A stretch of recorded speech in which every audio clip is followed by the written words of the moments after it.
Over 50 million views. You're listening to The Joe Cronin Show. The Joe Cronin Show. The Joe Cronin Show. I hope you hang your mother.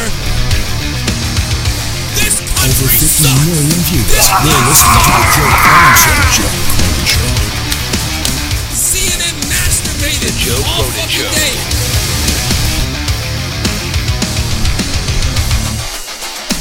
Dude, I will eat your fucking asshole out and then spit it into your mouth, baby bird style.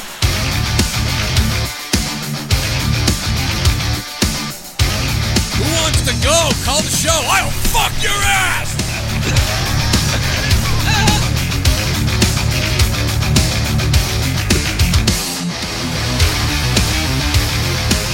I wanna kill myself! If I think it sucks, I tell you! The Joe Cronin Show. Oh! A-O-P-P!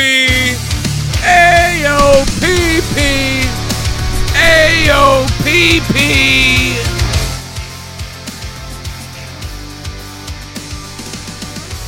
For no reason whatsoever, WWE said to themselves, ha ha ha, well, you know, we hate our tag team division as it is.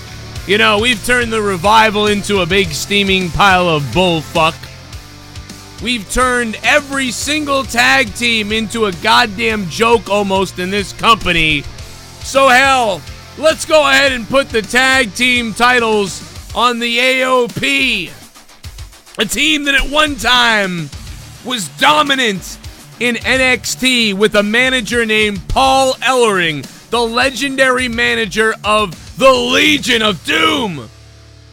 A guy who brought legitimacy to a team of young guys who some were unsure about. And even when those guys at first seemingly weren't ready to perform, he delivered that legitimacy. And then when the AOP actually, much to my surprise, delivered in NXT, and they became an actual real good team. Normally I don't like brutes, but somehow they did it in NXT, and there they were, and now here they are.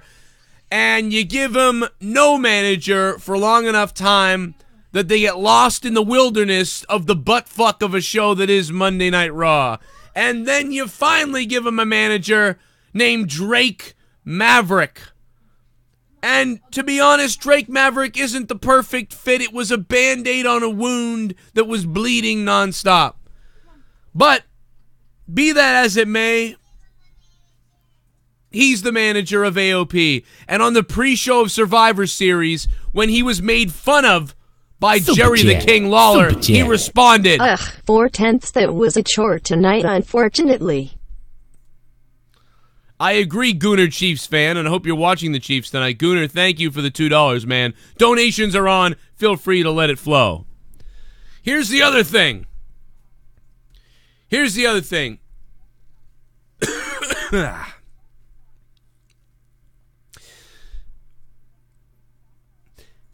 Jerry the King Lawler makes some kind of weird-ass fucking midget joke about this guy. And then he responds. But he essentially buries this guy who comes off as legitimate and makes fun of him. And then later on Survivor Series, what did they do? They literally made a pee-pee joke. The guy literally pissed himself. The tag team champions now, people are chanting AOPP. You suck, WWE. Now part of me, the sort of the old school pro wrestling side of me thinks, well, you know what? They got a reaction. So what the fuck, Joe? You know, before this, who was really caring that the AOP were the champions anyway? But at least now they've used Drake Maverick to create a reaction with the fans, and they're being mocked. So there's something there. The fans are buzzing. There's something to get involved with. So from that point of view, I understand that. And I think that's good, but there's another part of me that wanted this team to be sort of a dominant team. But then again, what were we all thinking? Because Vince McMahon hates tag teams. Vince McMahon hates tag teams, hates the tag team division, and it doesn't get more evident than what we've seen here tonight. So, Merry Christmas to everybody, because apparently it's fucking Christmas by all the ads I'm seeing everywhere. It's November the 19th, but if you wouldn't know that, you would think it was December 15th or 20th or something, because the Christmas ads have begun and they're everywhere. And by the way, Dean Ambrose cut a great promo. Are you kidding me? All the bad things, people don't even know all the bad things that we did on the road and all the terrible things, and that stuff comes back to get you, man. It comes back to haunt you. That's why all this stuff is happening. Look at Roman. He's got to answer to the man upstairs. But it's even worse for you because you have to answer to me. God damn, that's good shit. Something, I don't know, it's exactly what he said, but it was something like that. And, oh, man, I'm coming. And for everybody out there that's like, oh, my God, they went there. Of course they went there. It's the wrestling. Come on, it's a wrestling business. Eddie Guerrero's down in hell, remember? And not only that, first of all, if Eddie Guerrero would have known that they were going to mention his name and say that he was in hell right now after he was dead on the show, he would have praised it. Eddie Guerrero would have been marking out for it. He would have been like, fuck yeah, man, he loved it. I know he would have loved it because everybody would have loved it. And if I'm Roman Reigns, I want them to use this as much as possible, for the most part. I mean, it's a little bit of a weird line I want to tread around because Roman has kids, you know what I mean? It might be weird for them to see that on TV. So there's a bit of a line that I'd be a little bit scared about, but what Dean said I thought was great.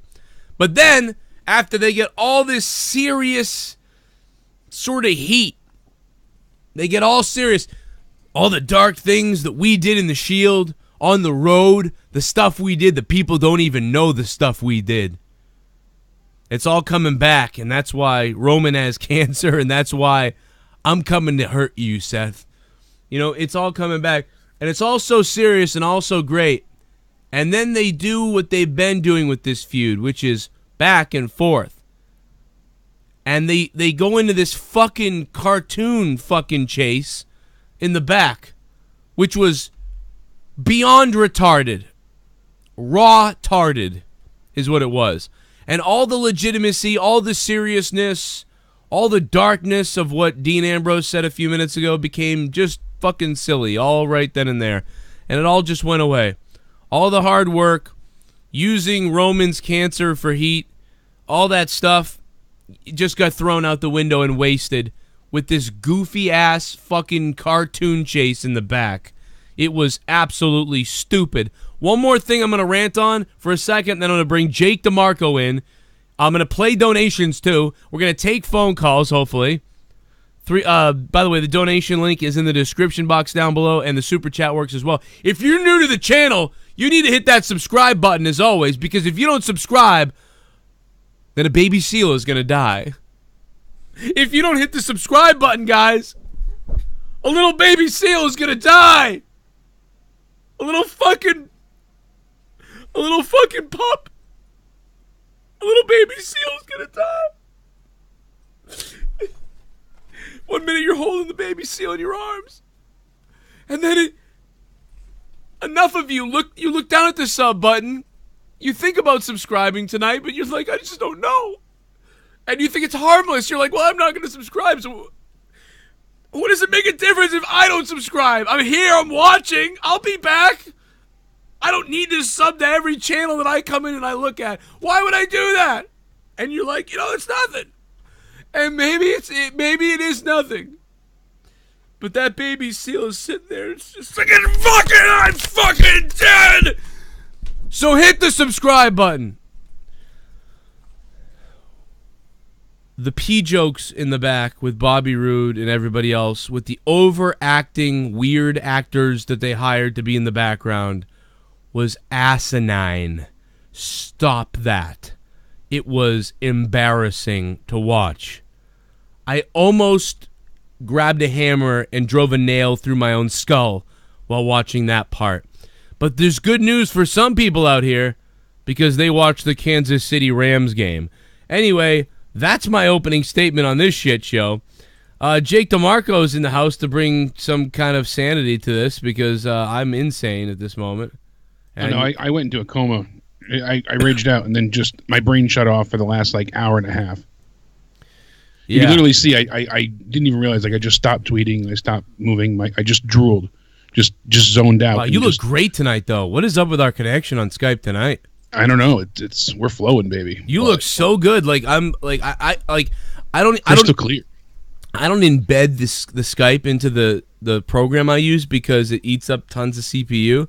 So I just kind of, people always see me messing with your image, and it usually doesn't look very good. But goddamn, you look amazing tonight. We got that. Got rid of that dial-up, I guess. Oh yeah, something happened, man. But yeah, it was. But I went into a coma. You hear Michael Cole say things like, Ambrose did that. Ambrose went low. Oh, I took Jesse's call and your nice connection went away. Jesse ruined it. Jesse. I don't know why I took Jesse's call and now you look like shit again. It's probably because Skype has to adjust for two people. That's probably why you look good, because it's just the two. That's what it is. It degrades it the more you add. Get less bandwidth. God Makes sense, though. Yeah, it does make sense. What's up, Jesse? Hey, man, I don't even have the camera on. I shouldn't do that. That's weird. Yeah, it's dumb. I don't know why. It did. But totally that does make sense, because sometimes when I come in here, oh, sorry. It's got to process your sexy voice. It could be. I better not turn the cam on then. I'll turn your cam on there. Yeah, man. Turn the come on. Just Renee's lack of input, Cole's overly insightful input, the AOPP madness, and then we had a 30-minute match that went to a no contest for a massive beatdown angle that took up the entire first hour of Raw. That was exactly what I was saying about Survivor Series last night. Remember last night how you don't often see a match that's building and really awesome, and you're like, this match, if this match goes another 5 to 8 minutes, it's going to be a classic. But then Charlotte beat the shit out of Ronda, and it ended with a DQ. But the match was still really good. It could have ended either way. But because usually you see a garbage match end like that. You're like watching the match, and you're like, this is dumb, and then it's a DQ anyway, and you're like, this was a waste of time.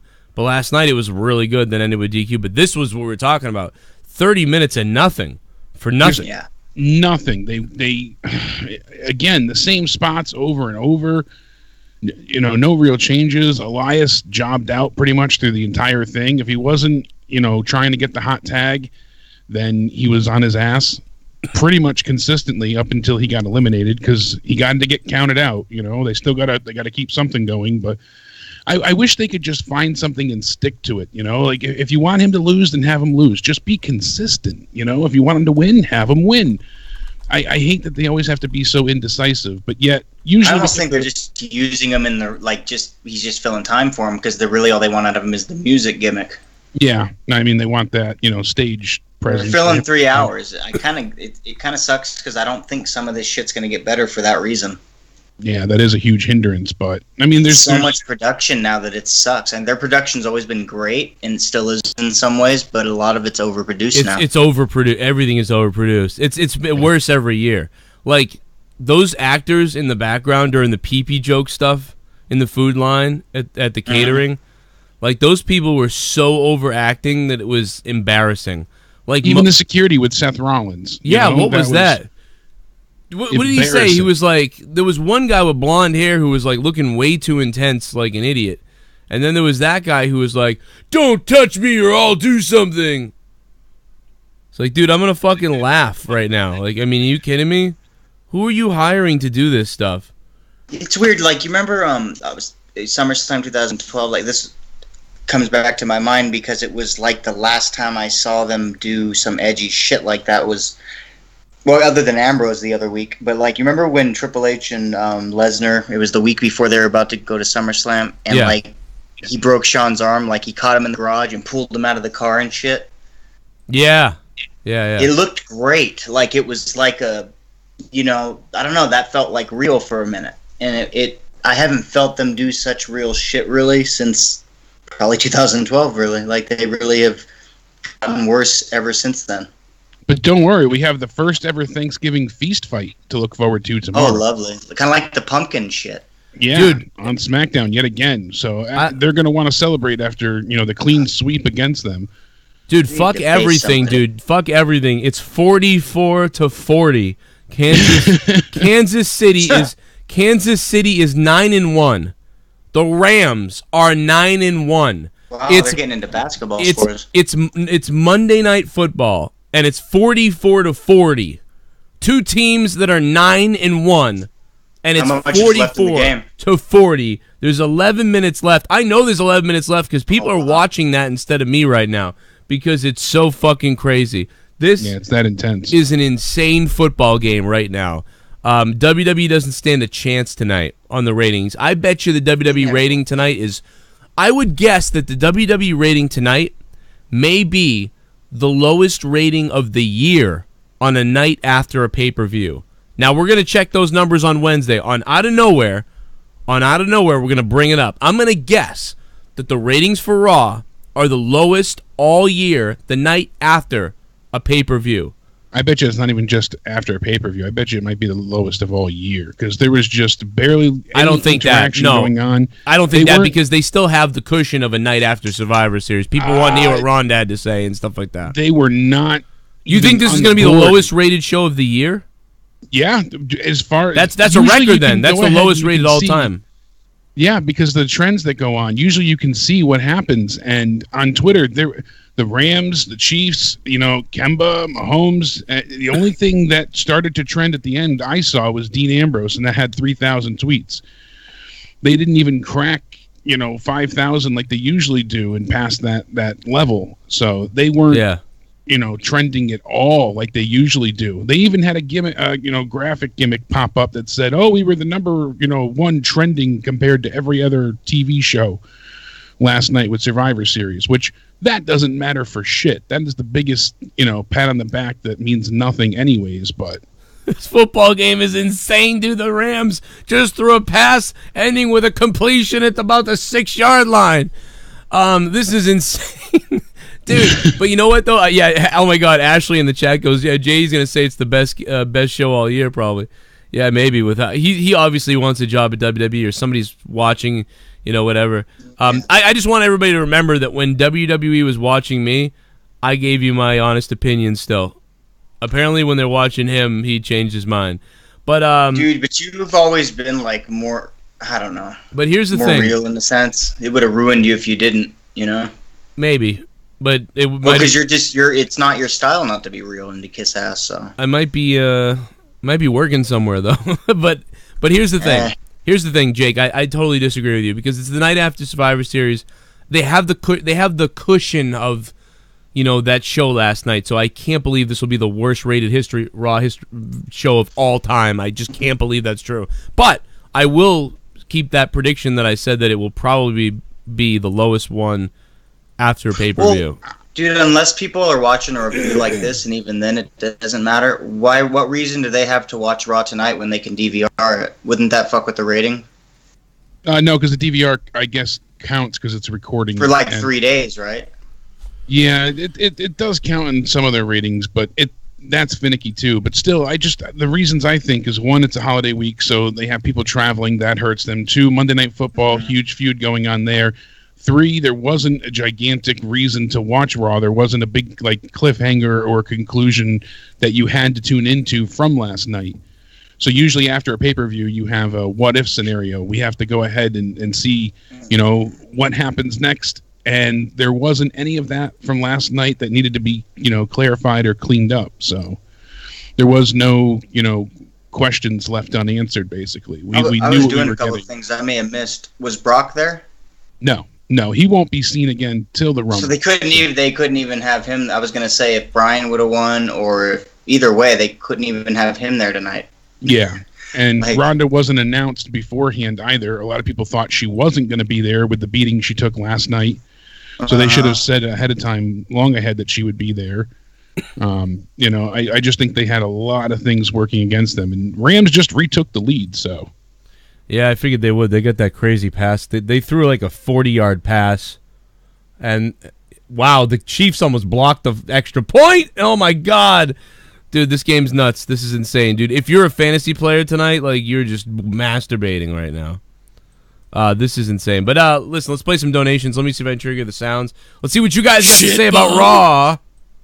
Can't stand these front row fucks on every show. They automatically give the show 1 less points for the show score, whereas the Brock Lesnar and the guy with the white jacket, at least they are somewhat not annoying. Get rid of these front row pussy dickweeds. Yeah, dude. I mean, you know what? If Raw was doing well, fuck front row facts.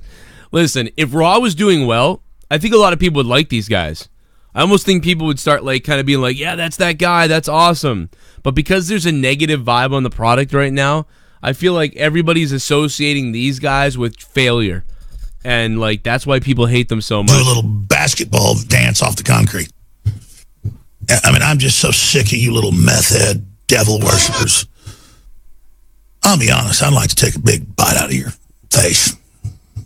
Throw the whole tag division away. You guys should talk to each other. Dean should have just stayed pretend to be hurt for the rest of this show.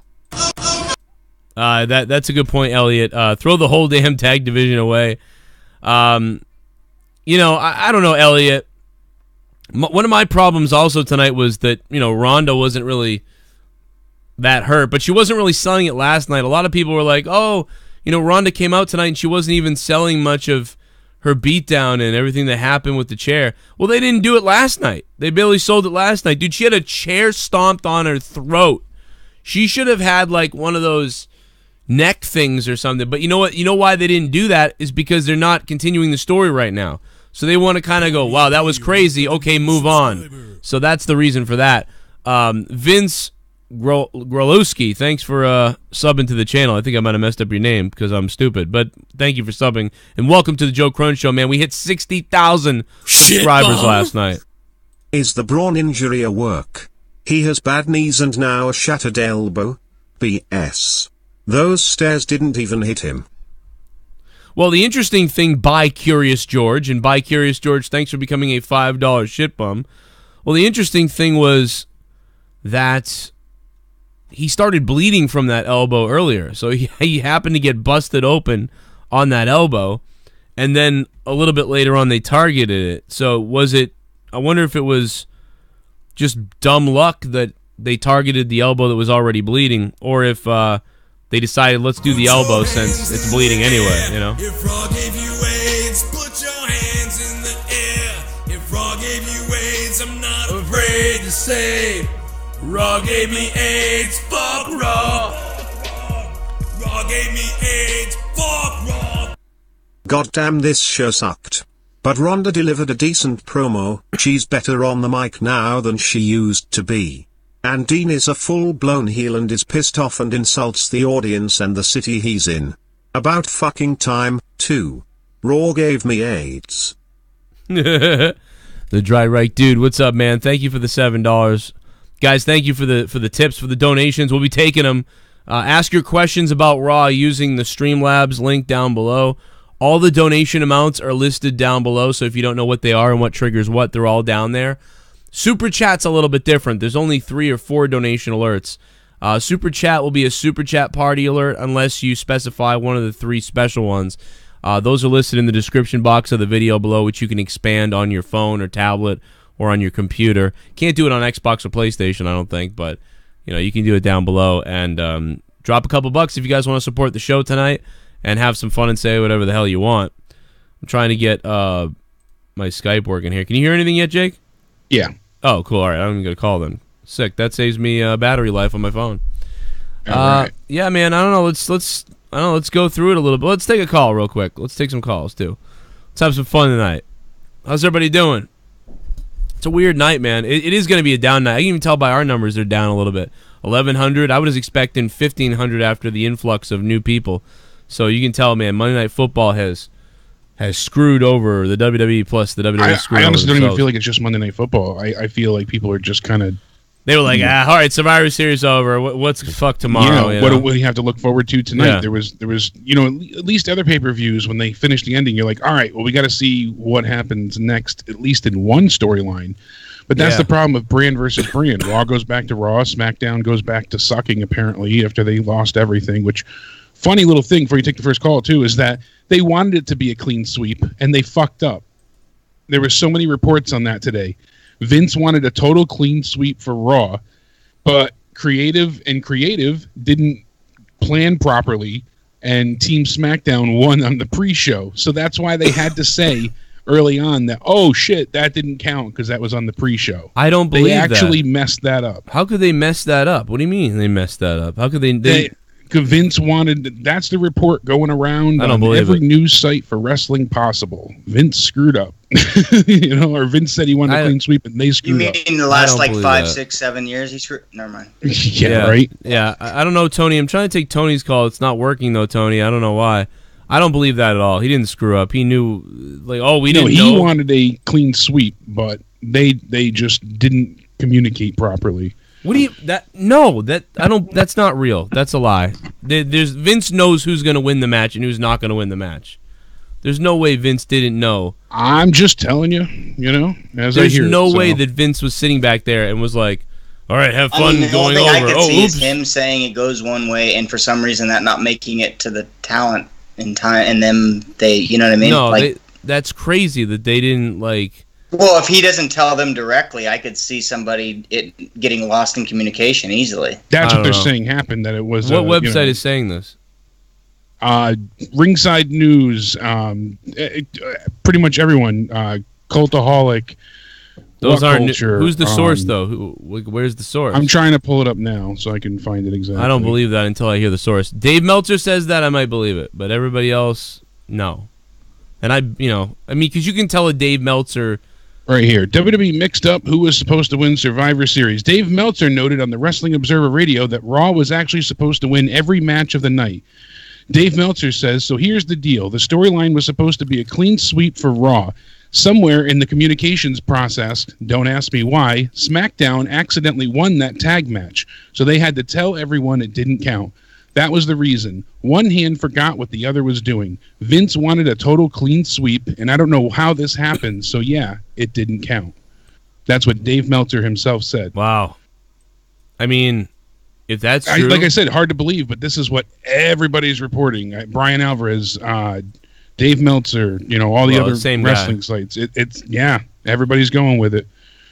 That's crazy. SAP, you name it, it's been out there all day that they basically... Well, SAP gets all his news from him, so it's all coming from Meltzer. That's what everybody's going to remember. It's all coming from Meltzer. 19 different sites are reporting this, but it's from Meltzer. So everyone's going on Meltzer. So if Meltzer's wrong, then everyone's wrong. If Meltzer's right, then everyone's right. So if and Meltzer's right 50% of the time. Yeah, so take that for how you feel. But yeah, I mean, that's incredibly incompetent. Now, perhaps the agent, the agent working on the match was whoever produced that match. You know what I mean? Is obviously going to get some heat. If that's but honestly, though, to me, that match was built for SmackDown to win from the beginning. We picked it to win because it made sense. So here's the thing that I don't understand. You have got these guys, the Usos, and everybody cutting these promos about beating Raw. And they're like, grab the soldiers. Hey, Insanity, are you ready? Are you ready? We're all ready to go to war. And the Raw team was a joke. We never heard from the Raw team. And they got entirely destroyed by Braun Strowman, and then they had to fight for... from the very beginning... SmackDown was supposed to win this. So I don't understand how this cannot be communicated properly to somebody. Because for weeks, they had clearly set up SmackDown to win. I would have told you, I think I did say 95% SmackDown wins when we did the predictions. And I agreed with you there. That's why I said this because it's obvious. But...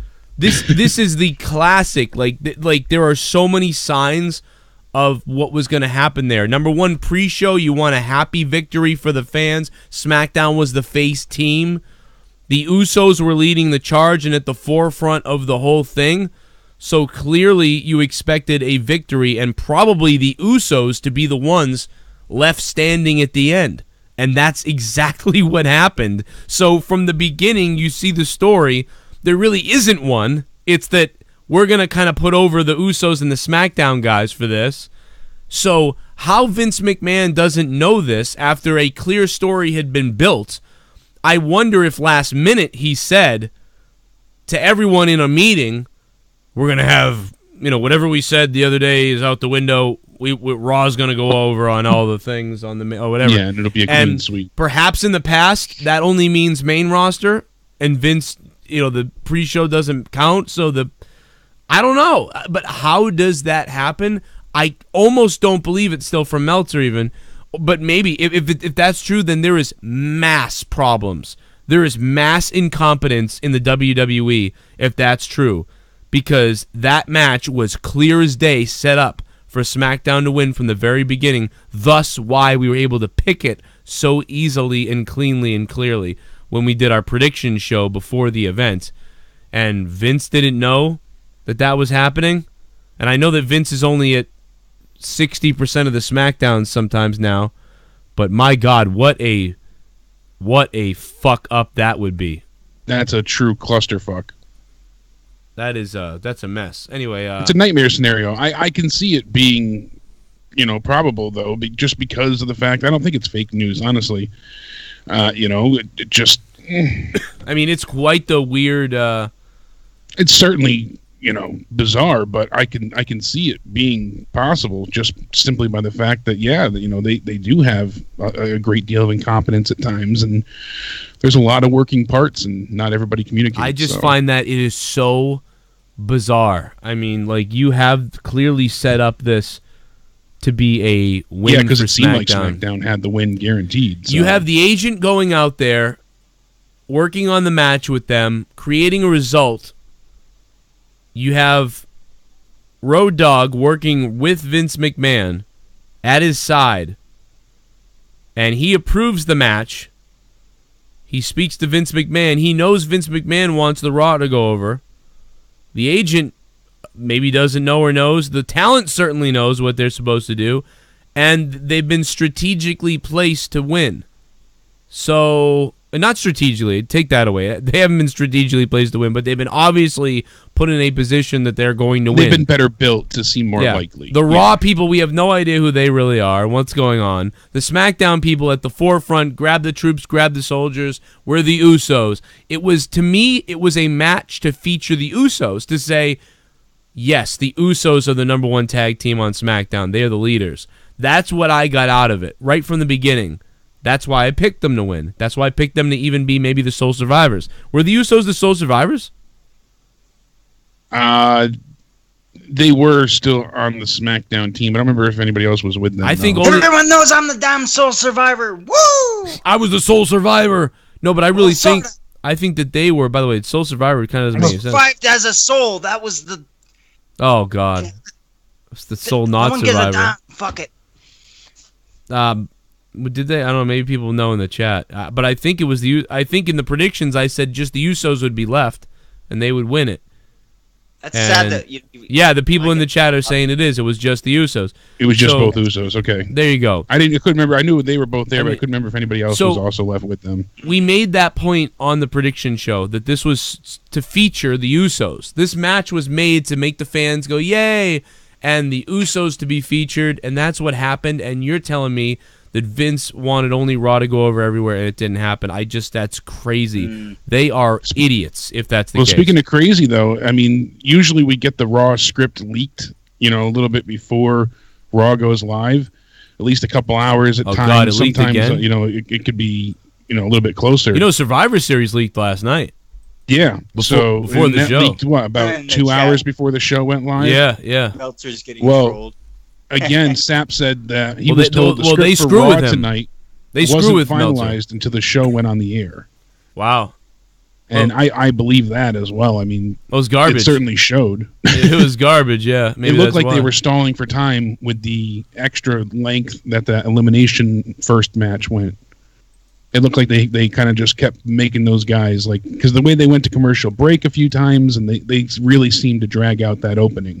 Yeah, it was weird. Okay, we got to figure out what we're going to do after this, and we don't have enough, things to fill for time. So hurry up, get out there. We'll send you 3, and you guys just keep filling.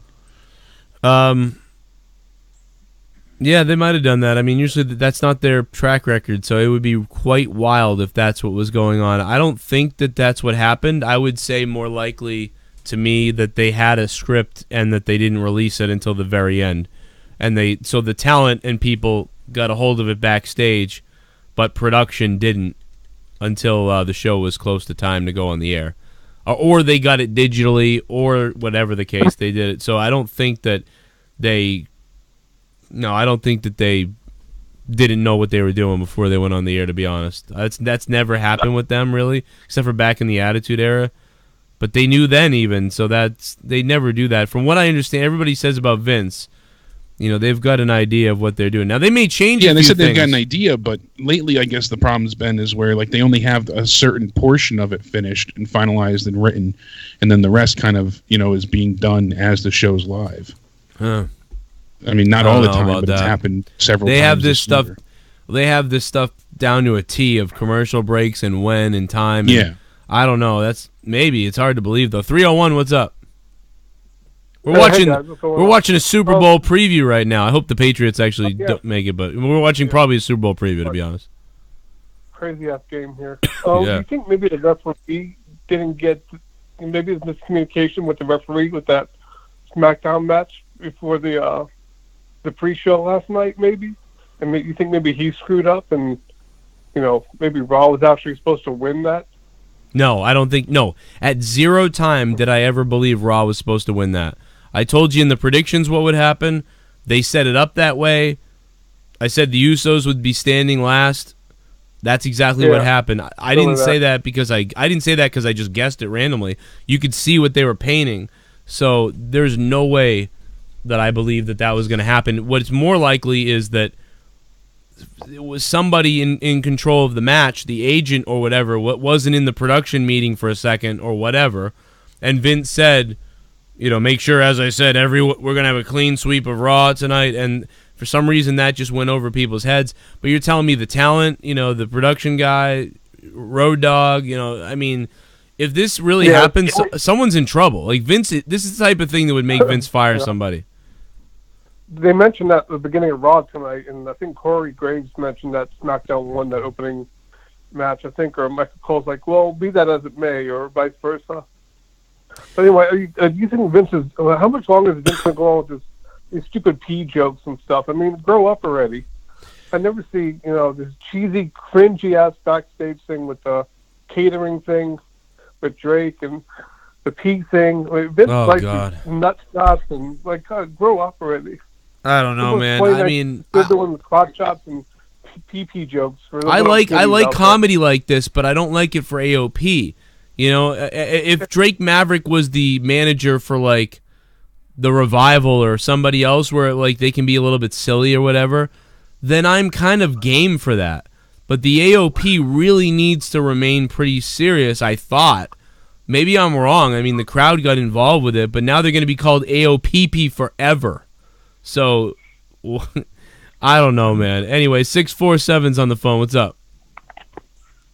Hey, what's going on, man? It's Troy from Toronto. I'm here typing in all capital letters because I'm an asshole, but you know what it is.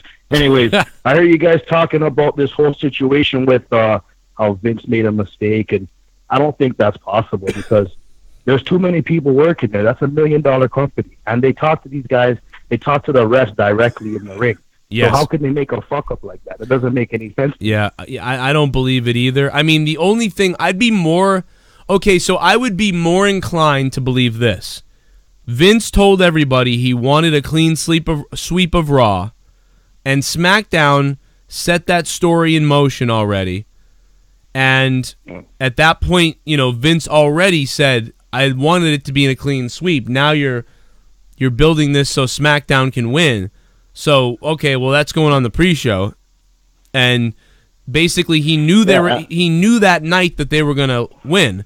But earlier on in the building of this story, they were he kind of didn't realize that they had set the grounds for SmackDown to win, so he just went with it that night. I do find it hard to believe that night all of a sudden that's what happened. Unless on some pre-show matches, Vince doesn't care, and he's not even involved really. Then he says, whatever, make sure Raw goes over and this happens. I don't know. Yeah. I'm like you, but I do want to say too that also, being there's so many people. You just made a point that there's so many people in the company and all these other things. There's too much communication for that to happen. There's too much. No, but you know what though? You know what? With all the voices and all the names and all the people, sometimes that actually makes it tougher.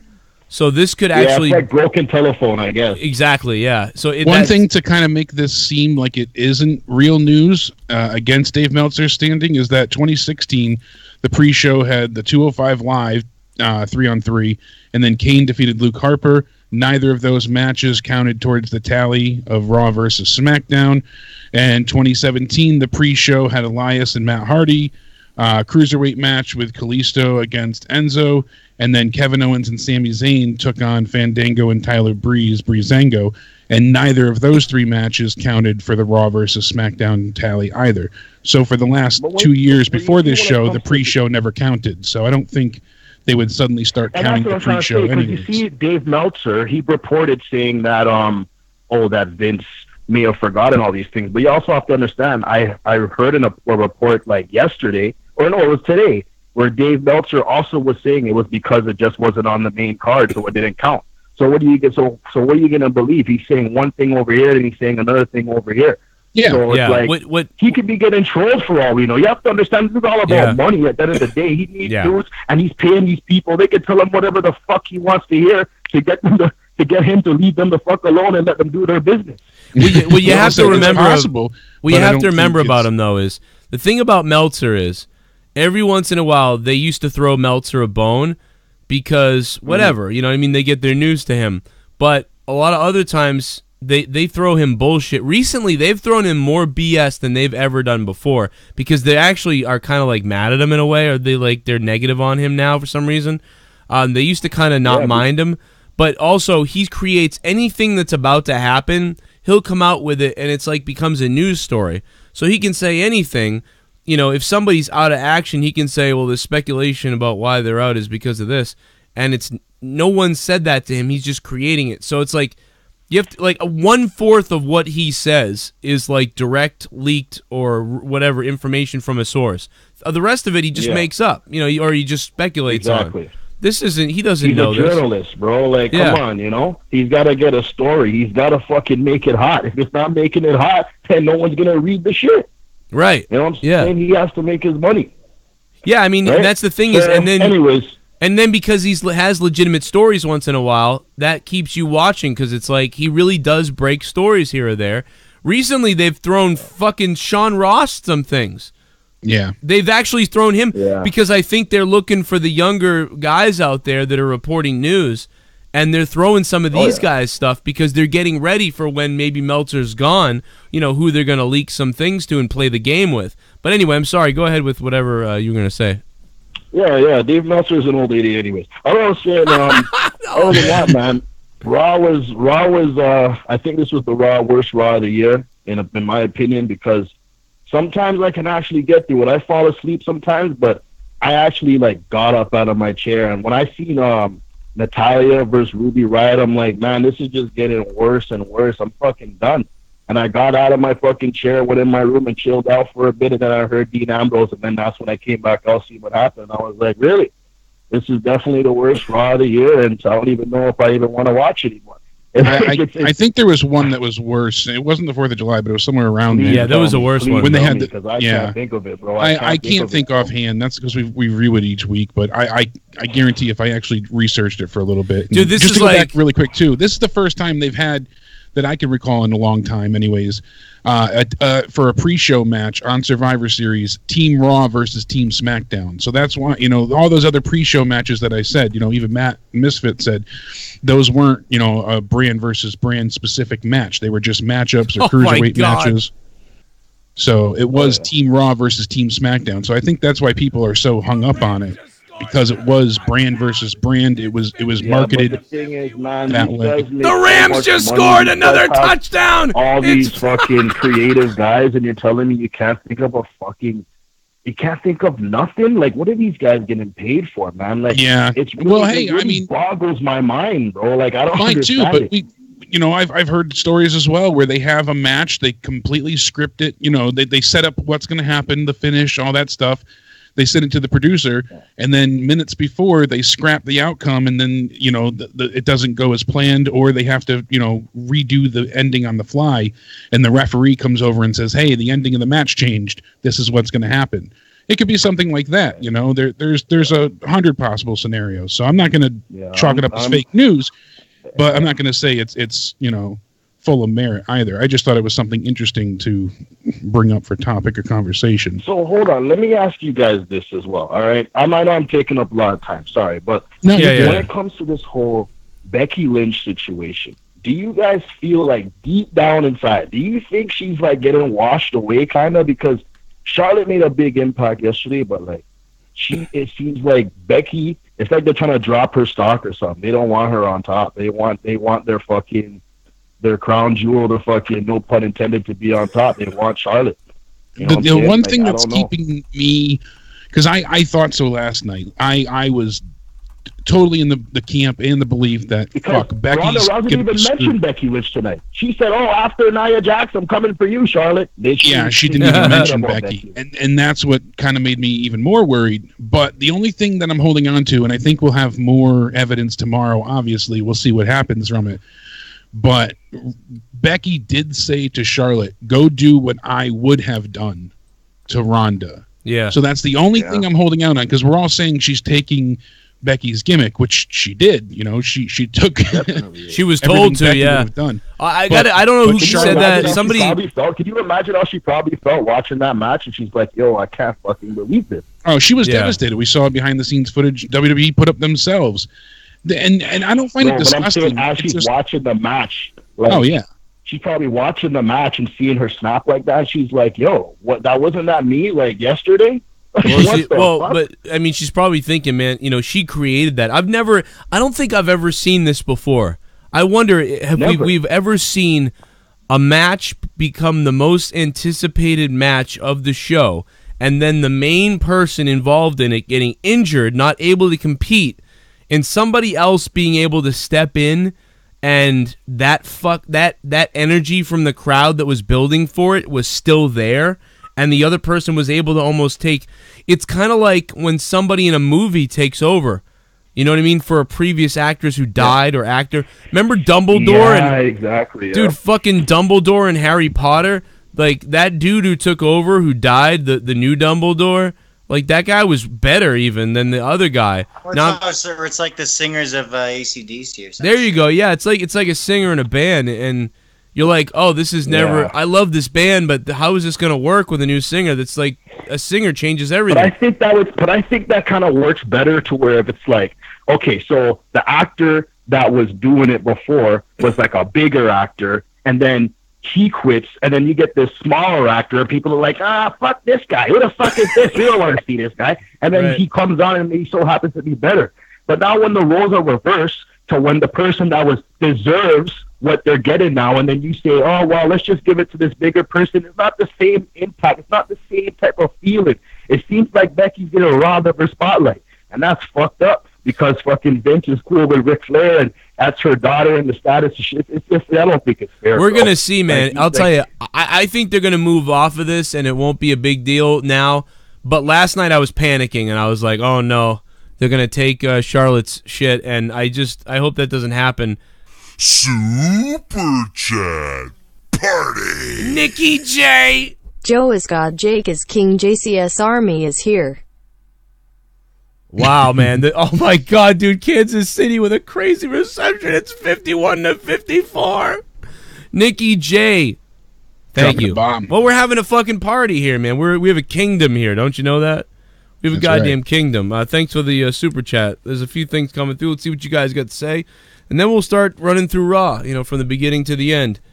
But we had some good calls to start the show, so I like. I like when we get some good discussion in every now and again. It helps out. That guy was a great caller, man. That guy, I'd host a fucking show with that guy. That guy was so good. Yeah, that was excellent. I got everyone's fucking addresses, Marz. I could have sworn I saw the security guard that took out Enzo last night. Was that Amana? woman or a tranny? Oh man, the quarterback was hit Kansas City, and he threw the ball shallow because he was hit, and it was intercepted by the Rams. This game's going to be over. Rams are going to win. The Patriots really needed Kansas to lose tonight, and they have. Jeffro DeBoss, that is fucking funny, bro. That security guard. I'm not sure if it was a tranny or not, but that lady is that way. She hurt somebody. Why would you go up and grab him off like that? I was like, why would you ask him to get down first? They hurt she some was able girl. to hold Gronk back, so you know she's got some tranny strength. Yeah, that chick don't give a shit. And you know what's funny? Both times it was really like one guy used to be a wrestler, one guy hasn't been a wrestler. It's weird. Peyton Royce's pussy just donated $3.16. What's up, Peyton Royce's pussy? The nut shots are fucking getting old in this company. They shouldn't have had Rollins get to Ambrose until TLC. By the way, Becky, if they're gonna play, chicken. Well, no, they're trying to keep Seth. They're keeping Seth from Dean, really. Getting his hands on him, yeah. Yeah, because Seth is trying to get to him, and even when he finally gets to him, Dean kicks him in the balls and nails him. So people are still looking for Seth to really get to Dean. So I think it's okay. I mean, I know the nut shots or whatever. Thanks for subbing, bro. Hit that sub button, everybody. And hit the bell, too. Shit, you don't want to miss on the alerts. Swallow Chicago, thanks for subbing. So it's when we used to see, the flurry of headshots with chairs. Now we're seeing, the nut shot endlessly. They have these moments where they all, like you saw, super kicks abundantly used. Tried listening to WZ Radio and now have all AIDS. What? WZ Radio. Michael Ryan, thanks for the donation, man. I assume that's what it sounds like over at WZ. Fuck yeah, I got everyone's addresses, man. I got everyone's fucking addresses, man. Joe, Jake, Jesse, Triple J, stay sexy. Didn't watch Raw. The Ambrose documentary on the network was decent.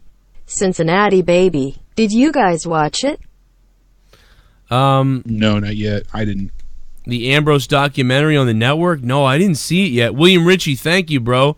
Are they going to actually dive into Dean's dark life and everything? or the stuff that Stone Cold wanted to talk about that Dean did not want to talk about, William Ritchie?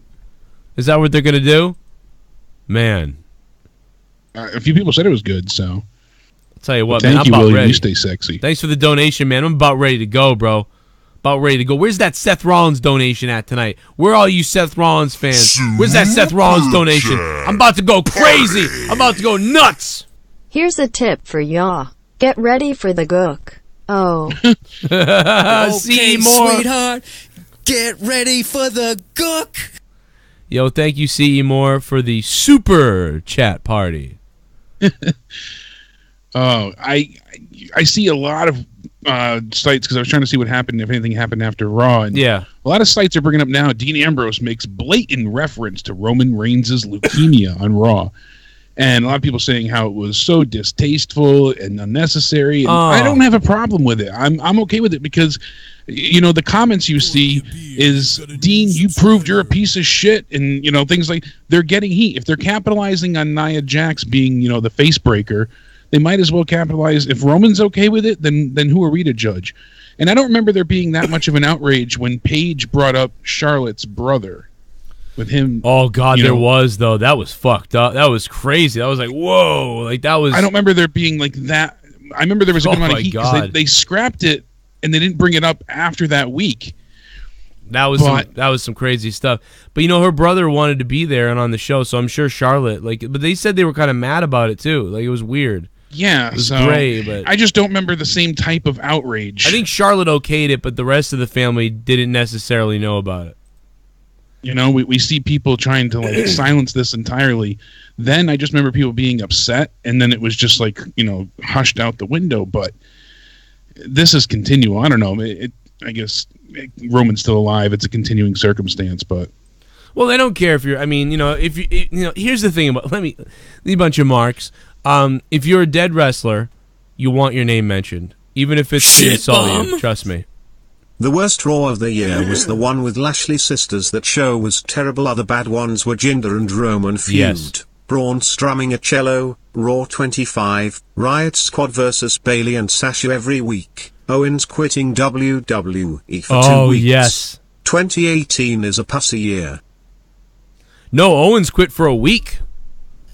I think Norm the STD sperm, thanks for the $5. I think Owens was gone a week. He wasn't gone 2 weeks. I think he was gone a week. But yeah, dude, that one was actually funny. I remember that Raw, the Raw where Owens quit. It was either that Raw or the week after. He was back in like a week or two's time. But one of them was funny. He vacated the title. He was back in 3 weeks for the Rumble this year. One of them was funny though, Jake. It was so bad, it was hilarious, and we had a lot to talk about because it was so ridiculous. Like, it wasn't a sleeper. Like, for the most part, tonight was a sleeper. Yeah, tonight was just tedious. It really was. Like I said, I didn't want to be like overtly negative, but Kyle made a great comparison too. He's like, this Rollins-Ambrose feud could have been the next, Gargano and Ciampa. Instead, it feels like Enzo and Big Cass. And yeah, he's right. But I feel like Enzo and Cass had a little bit more intrigue, though. Like, you got a little more emotion out of it than what we're getting now, sadly. It started off really good. Ambrose's, his promo tonight backstage was good.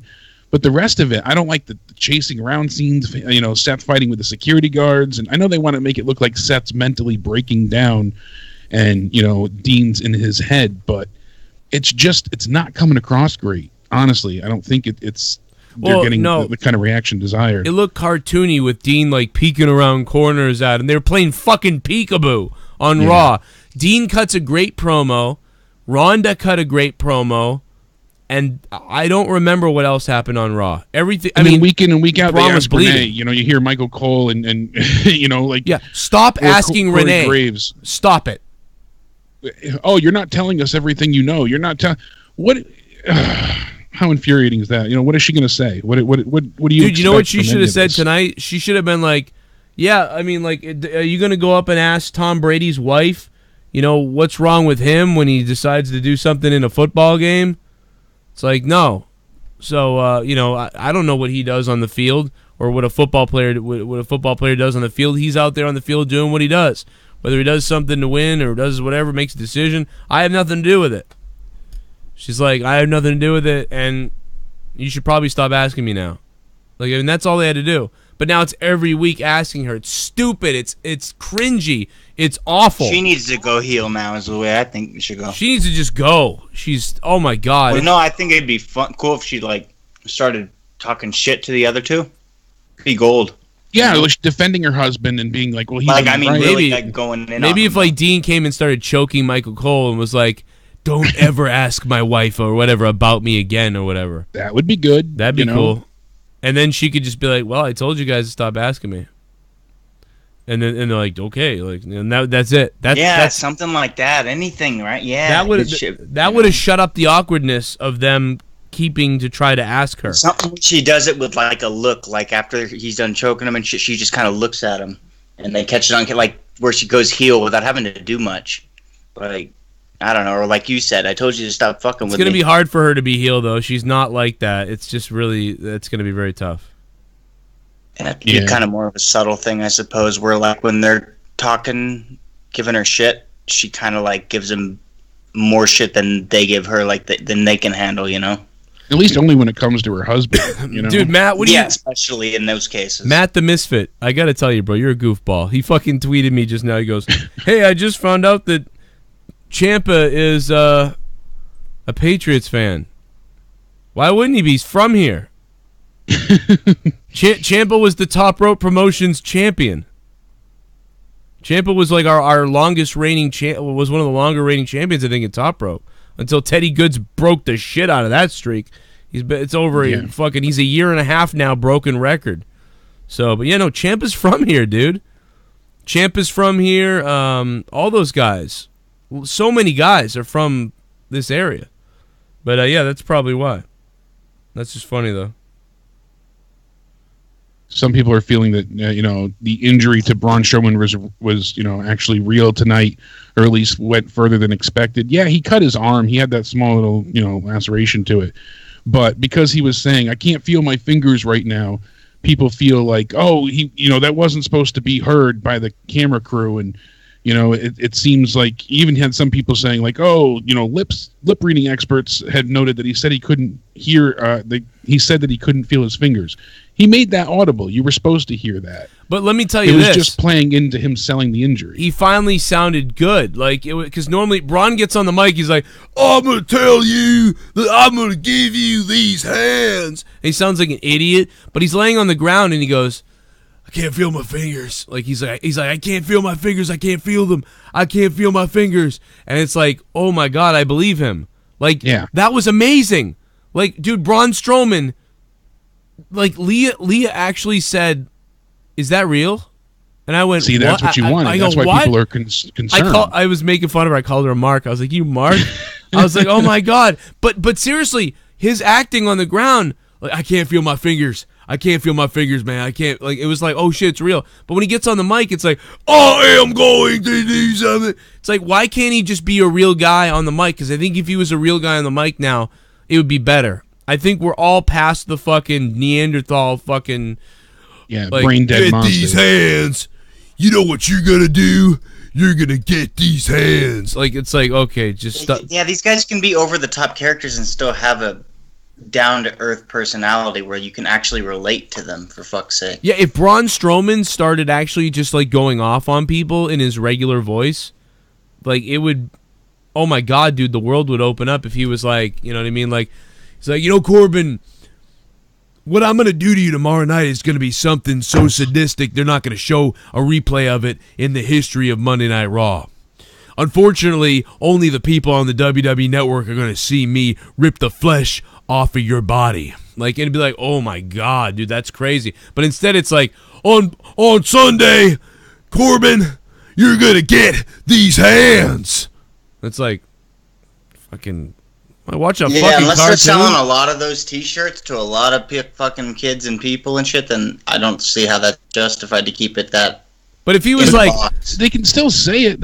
He doesn't need to talk like a caveman. Yeah, that's what I'm saying. Exactly, they can still use it. Yeah. What happens to you on Sunday is going to be something that I don't want any of the children in this crowd to see. I'm going to rip the flesh off of your body, Baron, and you are going to get. And then he can throw the microphone, and the crowd says, "These hands," and it's great. But instead, he just comes out there, "I'm speaking like robot." Except for when he's on the ground, he goes, "I can't feel my fingers. I can't feel them, man. I can't feel my fingers." You're like, "Oh, he's real." Everyone gets the John Cena thing. It sucks. Yeah, it blows, man. I don't know. I just think, there was a point though where the one-liner, goofy idiot lines were actually getting him over. That was actually the thing that was helping to work. Yeah, but that'll never work forever, usually. Yeah, it's at the point now where they need to turn the corner with that because he's starting to be like Bray Wyatt. Where Bray Wyatt, oh man, I don't know. Which is terrible, because that's one of the best things they constable off my TV. Yeah. Get the Caillou looking constable off my TV. Daryl Jackson, thanks for the donation. Oh my God, Baron Corbin looks like fucking 40-year-old Caillou. Except for Baron's 28 or something. Yeah, but I bring the baldness. He's just boring as hell. He ruined my song about making fun of him, saying I bring the baldness, and now it's now he's bald, so now that's stupid. Yeah, now he can't. It's one of those things where you adopt it, so people can't make fun of you for it anymore. Dude, that Rams and Chiefs game was insane. That was maybe a Super Bowl preview. Now listen. I like Kansas. I'm actually going to root for Kansas this year if the Patriots lose. But I'm happy Kansas lost this game because the Patriots needed Kansas to lose because they lost that Titans game. And even though the Patriots beat Kansas, Kansas had 2 games on the Patriots, so I wanted them to lose. But the Rams won, man. Rams are going to the Super Bowl. I just can't believe that the Rams aren't going to the Super Bowl. So Rams in Super Bowl. I think Patriots and Kansas will play in the AFC Championship. And there is a potential for the Saints to squeeze their way in there. But I'm not going to buy into the Saints until I see them finally make it because they've gone up to the bar so many times and then fallen off. But we'll see what happens. Either way, all the defenses are trash. That's the thing that's messed up. The Rams defense obviously can't always handle things. The Patriots defense is questionable. The Kansas City defense is really questionable. I mean, it is going to be a fucking shotgun Saturday night Super Bowl like this year. Get ready for the Super Bowl High to scoring, have. I'm serious. The Super Bowl might be in the 40s this year for both teams. It's going to be some kind of Super Bowl, man. You're going to want those high number boxes, Everything Vince McMahon did when he started WrestleMania, and most things he did after that for the first 10 years at least, or the next 10 years, was a parallel of the NFL and football.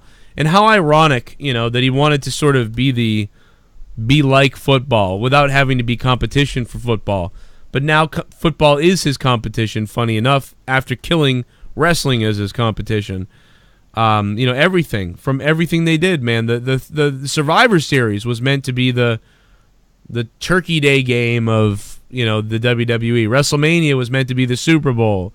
It's just everything was sort of modeled after the NFL does it like this. We're going to do it like this. We're going to put Roman numerals on our WrestleManias and stuff like that because the NFL does that with Super Bowls. Like, there's so many things were marketed and strategically done because of what Vince loved about football. So, and it's just funny to see this battle on Monday nights between.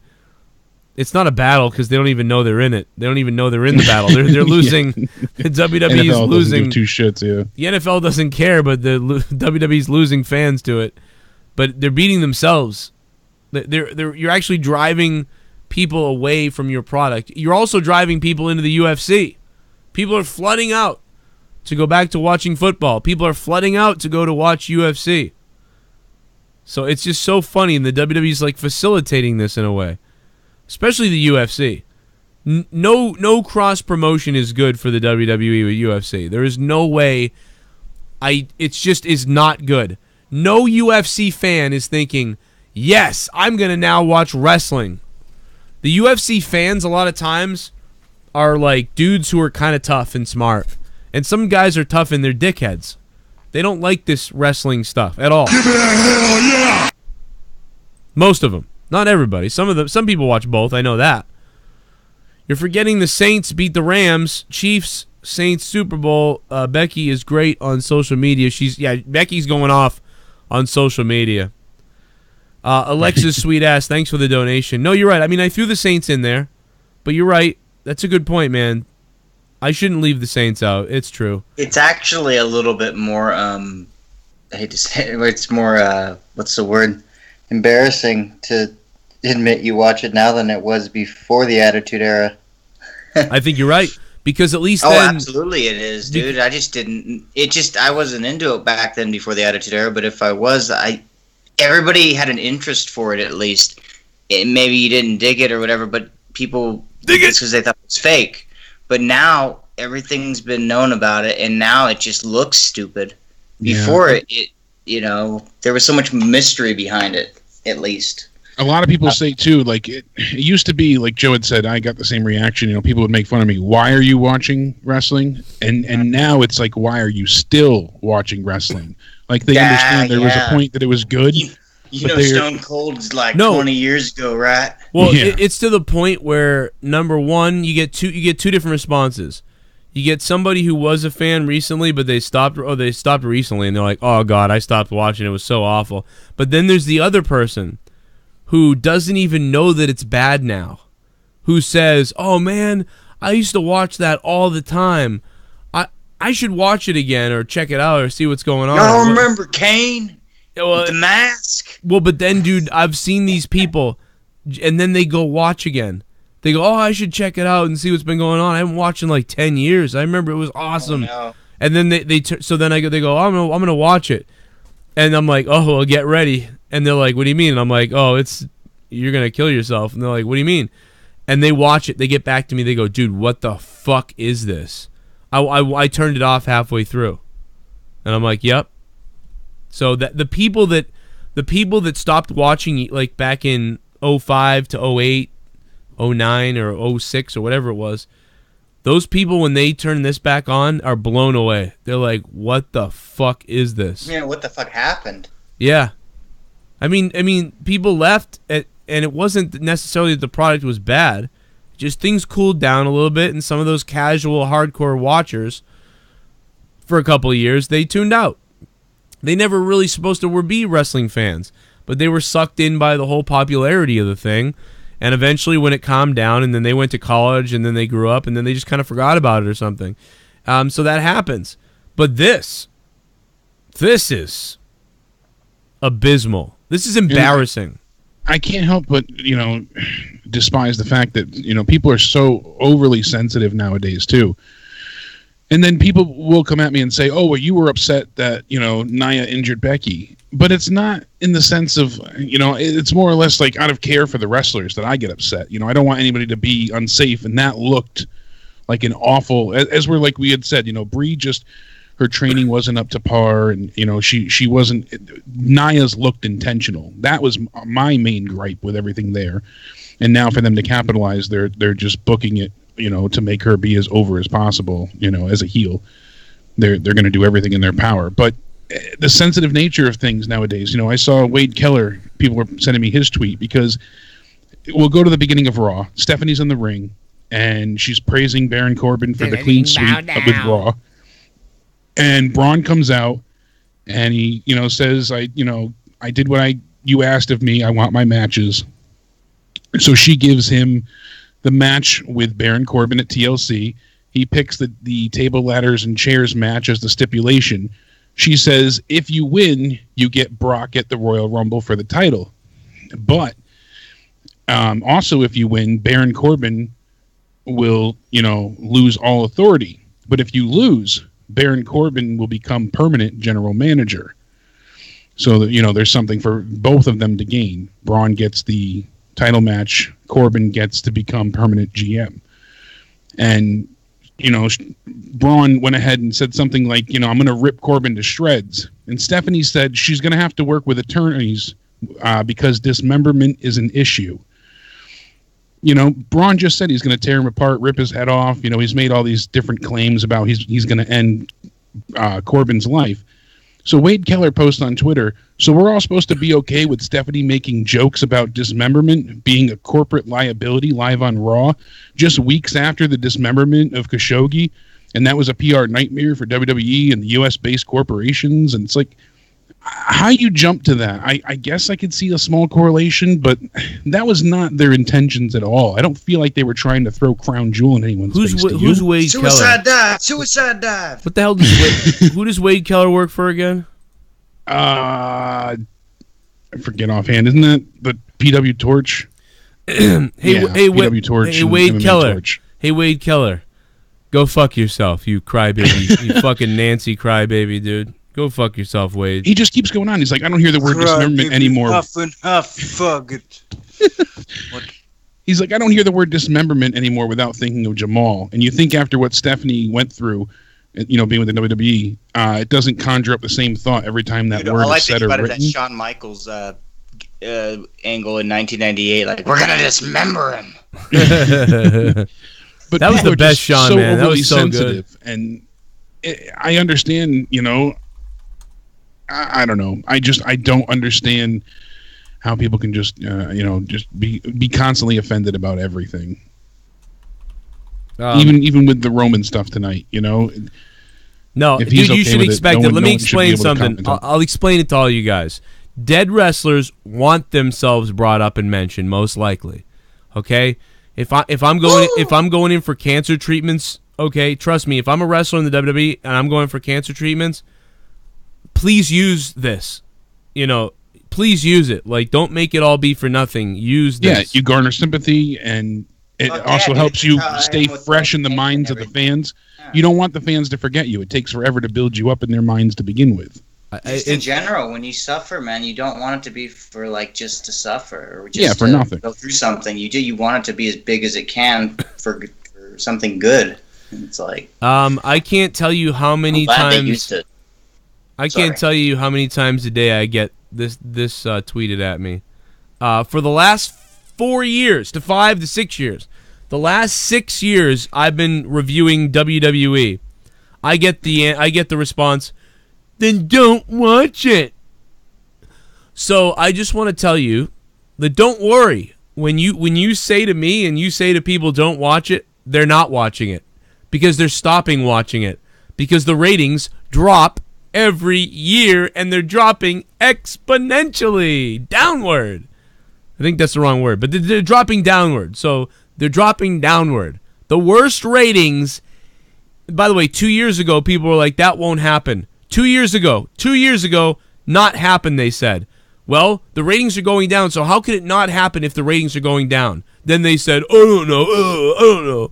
Well, here we are, 2018. If you've been watching me since 2013, you know I said this back then, that eventually we'd get to the worst ratings in history, and then it would get worse and worse unless something big happened. Nothing big has happened. Here we are, worst ratings in history this year, and they continue to trend downward, and we'll see another record broken at some point if this doesn't change.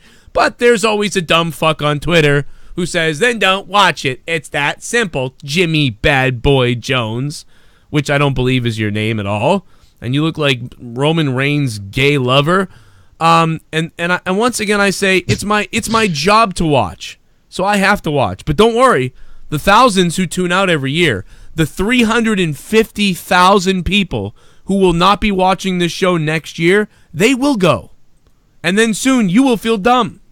You stupid. Butthole fuck. Anyway, let's quickly go through Raw, because we didn't even start really. We've sort of picked in things, and let's run down real quick. Let's seriously hit me up with everything. You don't have to describe the matches and what happened. I just want to hear promo by this person. This match happened, and quickly we'll go through it as quickly as possible. Raw started, I whacked off a few times, fell asleep, and woke up here. I mean, that's basically what happened. Yeah. Braun, Elias, and Finn took on Drew, Baron Corbin, Bobby Lashley. We saw what happened. The match ended in a no contest with a big beatdown in the end. So Braun is now currently injured with a shattered elbow after attack by all the heels. 40 minutes to get to basically an angle where they beat the shit out of Braun. So that was a big waste. Yeah. And that was after a 20-minute intro with Stephanie and Corbin and all that to have everybody come out. They bored the shit out of us for nearly an hour to start That Raw. was the whole first hour. Hour 2 started right as the next thing happened. That was Seth Rollins coming out. He does his in-ring promo, which I felt was rather weak on his end. Yeah, Rollins was not very good. No. Dean was the highlight here, saying everything he did that we mentioned earlier. Then they started to play peekaboo, which was infuriating. We saw Seth run to the back, trying to find him, beats up some security guards. It was a waste of what they should be doing. Next, we had Sasha and Bayley take on Nia and Tamina. Not really a good match.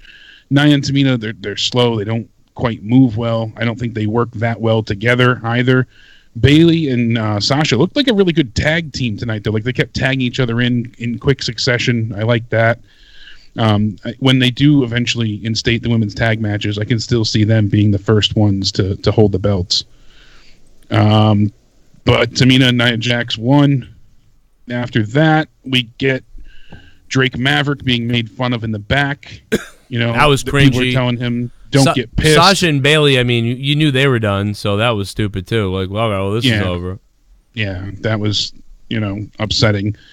Maverick, they were telling him he's in bladder shape than last night, and AOPP and all this shit. It just... Then the Revival took on Lucha House Party. Dude. Lucha House Party. Fuck Lucha House Party. And the Revival, a team that should have been an awesome tag team in the WWE. Once again, Lucha House Party gets over for a joke. AOP is a joke. They're the tag team champions. They're a joke now because their manager's a joke. Lucha House Party's whole thing is a joke. Revival's distracted by a fucking piñata. The fuck is wrong with this company? You're an idiot, Vince. What the fuck are you doing? What the fuck are you doing? You have Renee. Oh, bring your own piñata, BYOP, trying to be, cute. Haha, bring your own piñata. I hope you get ovarian cancer. Fucking bitch. Shut the fuck up, Renee. Then they told us tomorrow we're going to have the first ever Thanksgiving feast fight, so that really made me want to swallow That made me want to find a fucking goddamn deer in the woods and stab it. Bayley beat you to it. Then Rousey comes out and huge Becky chant broke out, and then the fans, most of them are cheering for Becky. A slight few saying, Becky sucks. So it's, we want Becky followed up. It's amazing how she captured the audience in the ways that she did. Becky being the number one wrestler overall, I feel she's even more than most of the men at this point. The crowd just reacts to her without her even being there. I said it's kind of like the new CM Punk chant in a sense. Like, fans just want to see her. So, hey, that was the best part of Raw. Ronda's whatever promo was great, and then Corbin. It was really good. It was really good. And then it got all brought down. I'm gonna go back and find someone. And I'm like, oh, it's Mickey James. Oh, Mickey James taps out in 2 minutes. Yeah, so that was, and then Nia comes out. Who cares? And then that's it. They're not going to have her get beat down again. So AOPP comes out with Bobby Roode, Chad Gable. Bobby and Chad beat them in a very, very, very short match with a quick little, sunset roll-up, top rope, pin maneuver. And I wish this was a longer match. If they're going to have them, get over the tag champs in a non-title match, have it be like a knockdown, drag-out fight. Or build up more to that quick succession roll-up. I don't know. Just a waste. To add to the worst Raws of the year list. Nia Jax crying backstage after chasing Alexa Bliss, Jordan and Rollins tag lane, Roman calling Brock Vince's boy, Sami Zayn and Lashley feud. Cena burying Balor, Braun attacking Owens in a porta potty. I hate this shit.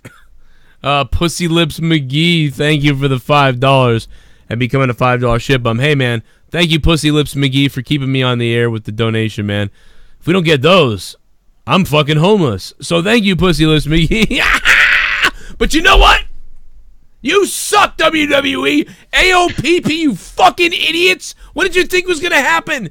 You don't make a fucking joke out of the tag team champions who are the authors of pain. Now they're the authors of fucking piss. They're the authors of fucking piss. Vince McMahon, you old wrinkled up fuck. Fuck you, the authors of piss. I think Stephanie did fuck the Macho Man. How about that? What the fucking authors of piss? PP, Drake Maverick, you got Jerry Lawler on the pre-show. This is the fucking goddamn motherfucking manager of the tag team champions. He's already small. It already doesn't look good next to these behemoths. His credibility is already lacking a bit. But you got Jerry Lawler making sure to call him a fucking vanilla midget on the fucking broadcast. You can see it in the face of Drake Maverick. Oh, I haven't heard that before. And then he's going to defend himself. If this was the 80s, I would have slapped that fuck Jerry Lawler in the face. I would have said, listen to me, and listen to me good, Jerry. If you say one more thing about my height, it won't make a difference that you're taller than me, because I will now be taller than you for the rest of your life, because I'll give you a heart attack again, and you'll be in the goddamn grave. You old stupid son of a bitch, all right? You will have a heart attack, and then, listen, bro, you've been married more times than I can count, you idiot, because nobody wants to live with you because you suck. Memphis Wrestling is dead. You're not an announcer anymore. That's why you're on a panel here with these other buffoon idiots who've never done anything in the last 10 years. Booker T, why don't you go back to your wrestling school and teach a bunch of people how to wrestle wrong, you moron. That's what Drake Maverick should have said to these assholes who tried to fucking bury him and call him a fucking midget from the Lord of the Rings. He's the fucking goddamn manager of the tag team champions. And listen, Drake, I give you credit for snapping a little bit at Jerry Lawler and those guys, but you should have tore the fucking house down. I don't care if you weren't supposed to do it. You're all pussies. Are the wrestlers, anybody from the WWE listening, anybody watching this review right now, there might be one or two, I don't know. Someone in the back, Zack Ryder, somebody, Sasha, are you watching? Somebody, stand the fuck up. I don't care what the fucking script tells you to say. I don't care what the fucking script says. Throw the fucking script. You will not make me look bad because I am the goddamn manager of the tag team champions who have run over tag team after tag team after tag team to get where they are tonight. So there is nothing funny about that because I'm smarter than you and my tag team can kick your ass right now if I want them to. This would not stand if this was the fucking 80s and somebody said to Jerry Lawler, well, but you kind of look like a midget. Fucking Jerry Lawler would smack beat the shit out of them right on sight. You cannot allow that to happen. You can't allow it to happen. I don't care if it was scripted or not scripted. Maybe Vince didn't even know. He apparently didn't know about what was going to happen on the pre-show to SmackDown. You can't fucking do that in wrestling. You just buried Drake Maverick. But now it's all becoming clear because later on, he's going to piss his fucking pants. So now I know why Drake Maverick didn't snap back at Jerry Lawler and the rest of the panel, because he knows that he's going to piss his pants later during the fucking match. Even though the AOP is going to win, he's going to piss his pants. For what reason? Nobody will ever know. What reason is Drake Maverick pissing his fucking pants? Other than the crowd now can chant AOPP. And who are the good tag team group that's going to come and take the belts from the tag? Who cares now? You are idiots. Did you really do this to your number one heel tag team? The Revival's a joke. You keep making them seem like a joke. Fucking around with piñatas in the Lucha House Party, and AOP has their manager pissing his pants. Who's the good tag team that everybody loves? Do we have a face tag team that everybody loves? No. Do we have a heel? Do we have a heel tag team? We did, the AOP. I'd like to see somebody beat them maybe. Now who cares? They're a joke anyway. Bobby Roode's gonna win with Chad Gable. Dude, Chad Gable has the face of a mangled vagina. Chad Gable. Shit bomb. I was watching porn, then the white stuff came out and my eyes rolled back like The Undertaker. Should I cream pie Alexa Bliss or pull out and spray her done? Jaden Keaton, thank you for the sub. Thank you for the $5, Jaden. That's nice to know. Cream pie is 18 years. You know, sometimes you just got to cream yourself. Sometimes you just got to cream yourself. But the bottom line is, tag team division, garbage. I'm sorry. Thank you, man, for the donation. Man, I'll keep fucking ranting for that. But let's continue, man. Jake, where are we at? Yeah, Troy was going to award you all the rage points there. Maybe. He's probably not watching. He's probably sleeping right now. Lucky him. Ruby Riott takes on Natalya. Ruby does this really cool, like, reverse-facing splash from the top rope. Oh, my God. She almost broke her tits, I thought. It was a really cool maneuver. No, it was horrific. I thought it was horrifying. Like, I was like, really? why did... it was original in a sense, but dangerous nevertheless. No, yeah, that was just a move. I was like, no, that's not a move you do. No, that's the thing, though. It was so out of left field. She did a backward splash and landed her ass right on Natalya's chest, like you said. Oh, my God. Just dangerous, but so unorthodox that I couldn't help but be like, I got to rewind that. What the hell did I just see? Yeah. Again, people getting upset that they're using a man's death to garner sympathy with Neidhart here. I couldn't care less, honestly, about this feud, sadly. Once again, Liv Morgan, it's Sarah Logan. It's like a time-honored tradition in wrestling. Neidhart would want his name mentioned. Like, this is a way to carry on the legacy, to not forget somebody. Wrestlers like this. It's not a bad thing. And then, but you know what though? Good that they're getting. If you're getting mad, I mean, it's kind of what they want. Some reaction, yeah. You're getting some emotion out of people. And then we finished the show. We had, I think, 6 minutes left at this point. Dean Ambrose came out, and oh no, Renee said. He's walking down, and you just hear, oh no. That's it. And we heard Ambrose talking about what's that smell, and it's a pile of phony garbage from LA. And Seth came down. Dean kicks him in the dick and DDTs him twice with dirty deeds, and that was it. Yeah, Raw went off the air. That's it, man. I hate the fact that they don't have the run over anymore. It feels rushed and clunky at the end. What did I tell you guys? More to get to. And what did I tell you, all you stupid writers? You stupid fucking WWE writers. Yay! Raw will not run over 15 minutes or 8 minutes or it won't run over anymore. It's going to end exactly at 11. Finally! Yes! Yay! Why the fuck were you so happy about this show ending at exactly 11 o'clock? because now you got this. Now you know when they're standing in the ring and someone gets knocked over that's going to go off the air.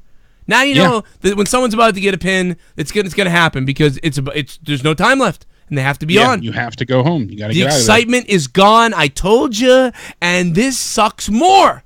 There's nothing we can do to change the fact that Raw is 3 hours. That sucks. There's nothing we can do. But getting rid of that random 15-minute ending time that was there is getting rid of something that was random and exciting before.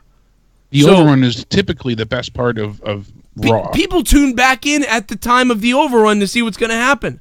Yeah, and usually, the stragglers come back at 11 o'clock to see what was going to happen. Unbelievable. I give this show a 2. And the theme of the night was uneventful. They're trying to build to TLC. Granted, they've got a few weeks to go till that happens. But my God, it was such a slow crawl up a insurmountable hill at this point. The only good thing that I derived from tonight was Ronda Rousey's segment and what Dean had to say in the back. There was no good matches. There was no, standout moments. Everything else was just boring, just overly boring and painful to watch.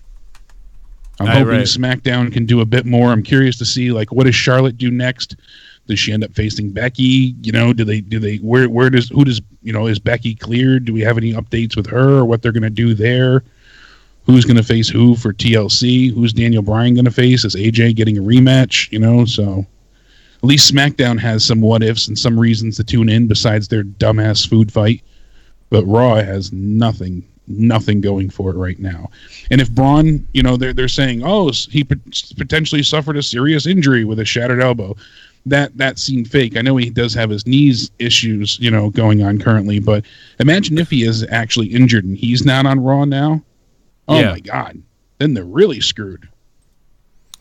Yeah, this is that was it really. I just can't believe that was all of Raw. That was it. That was all of Raw. What a mess. Yeah, we got the Revivals match. They didn't even really build on anything for next week. No, not at all. They're building towards the pay-per-view, but we have nothing to look forward to at the next Raw. Shit bomb! It's all the pay-per-view. Watch Enzo getting tackled by the security guard on the kickoff yesterday. We did. We played it on the show. John Cena, thanks for the $5 in dropping the $5 shit bum. Thanks, man. Yeah, we did watch it. We played it. I played all the clips, and I made a video on it, too.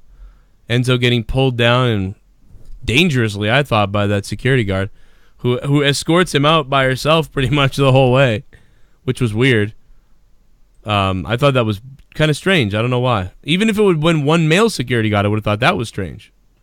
So I don't know, because he was kind of putting up a fight. I mean, there's some places beat the shit out of you. I mean, I know you shouldn't do that, obviously.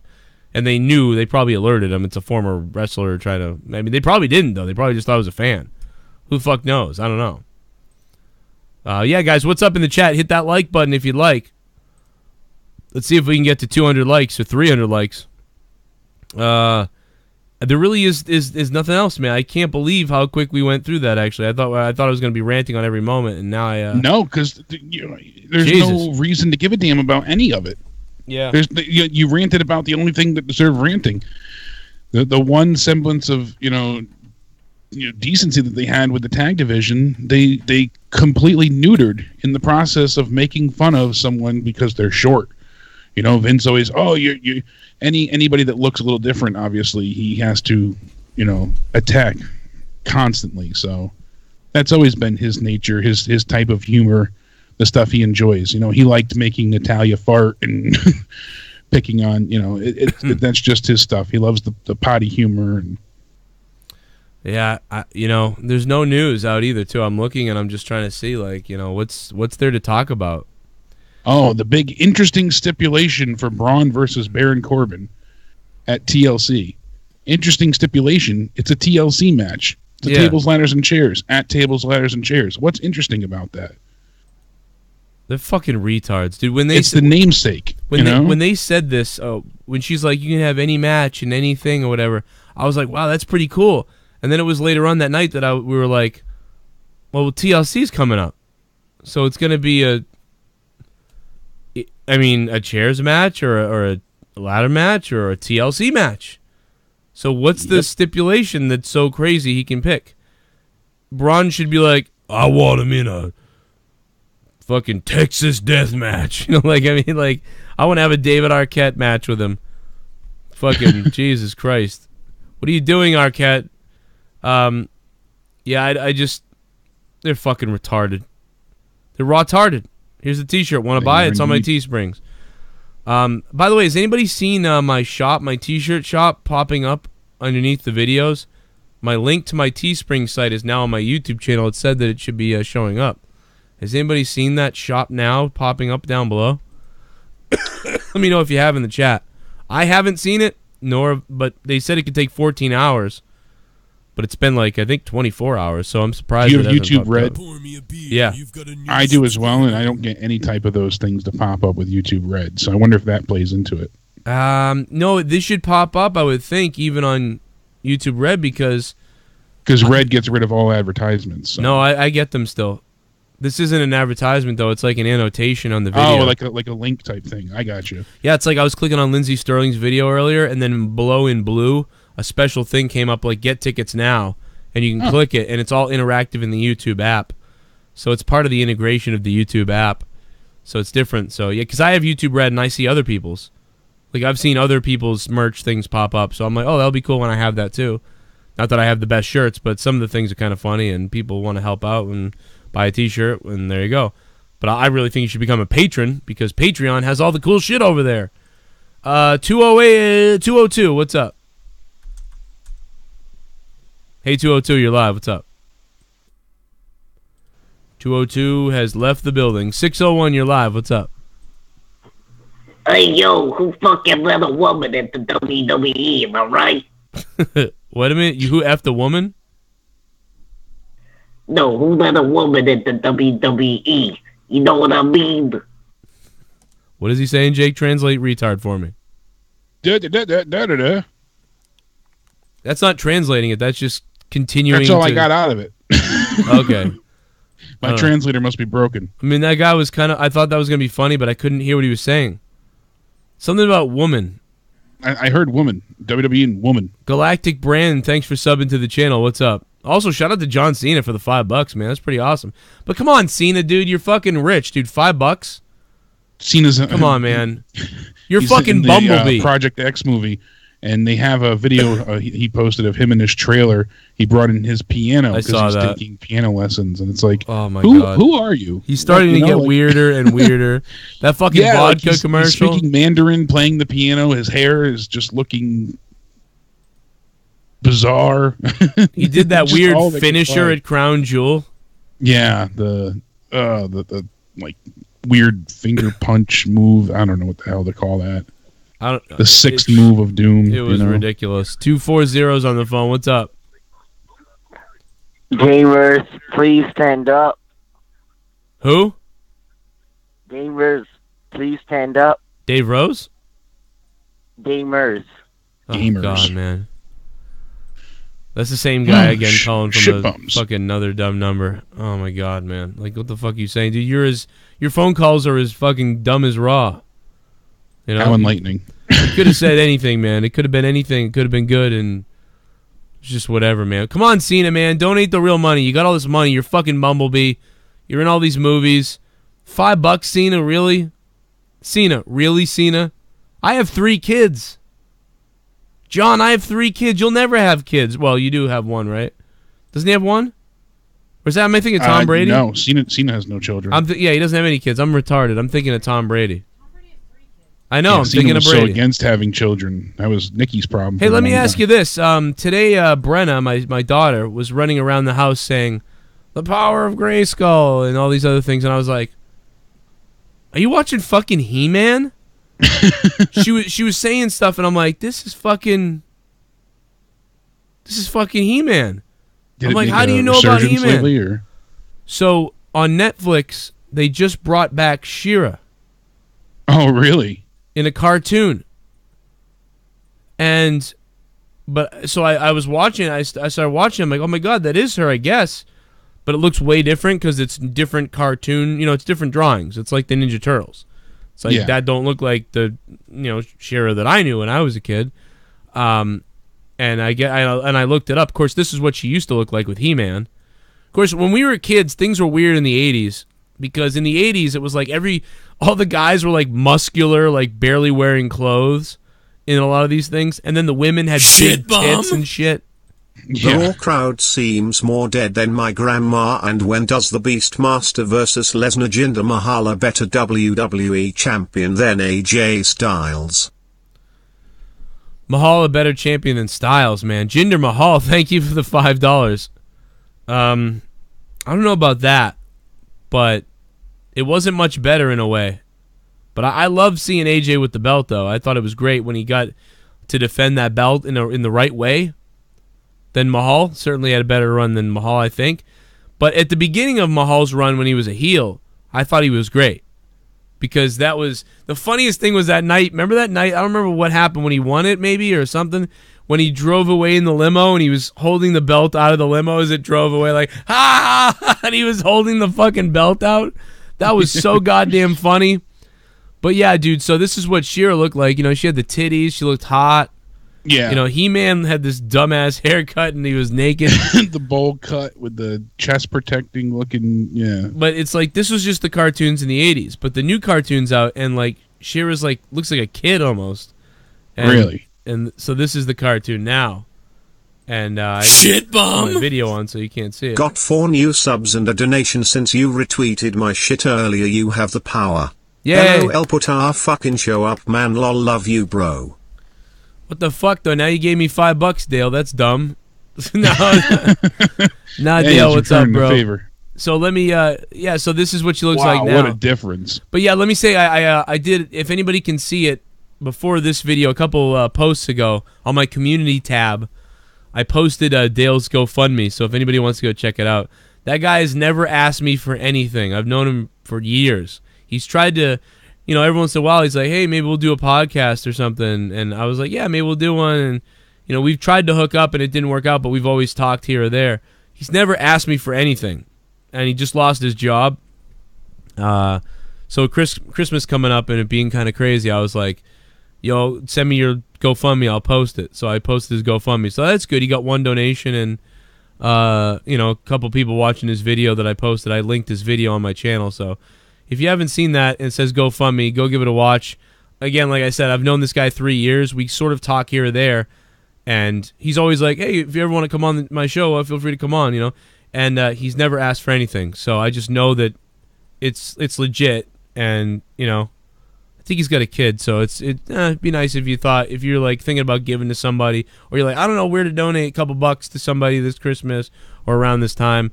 You know, maybe that's one guy you can look at, you know, where you split up your money or whatever. So, yeah, thanks, Dale. And I'm probably going to make a donation to your GoFundMe, too, and I'll make sure to I'm going to give you that $5 back, you dingleberry.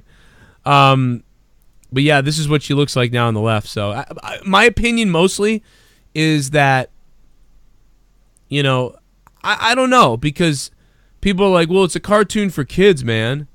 But it's like, dude, it was a cartoon for kids when we were little.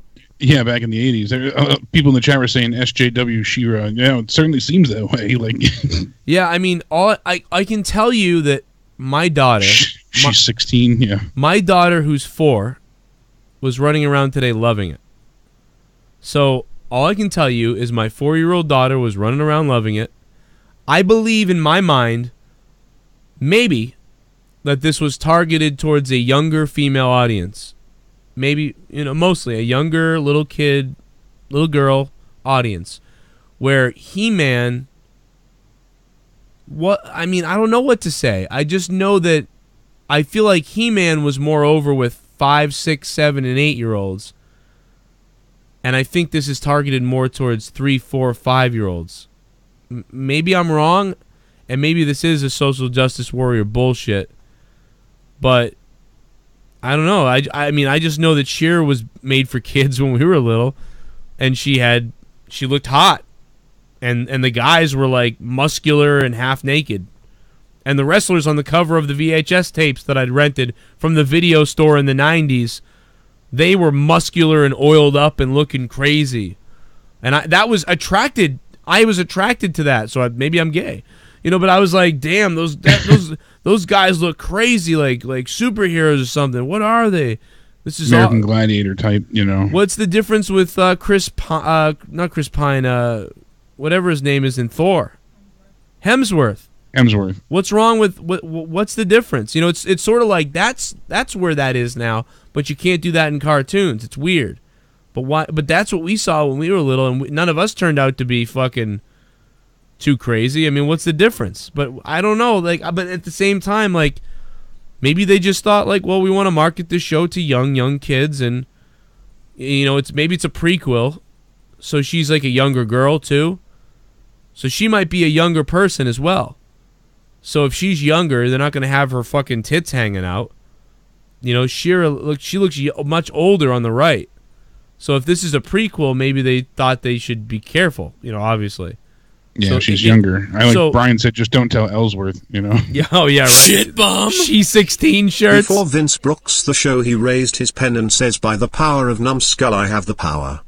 The power of Numbskull. ABELsalasJR. By the power of Numbskull, I have the dildo.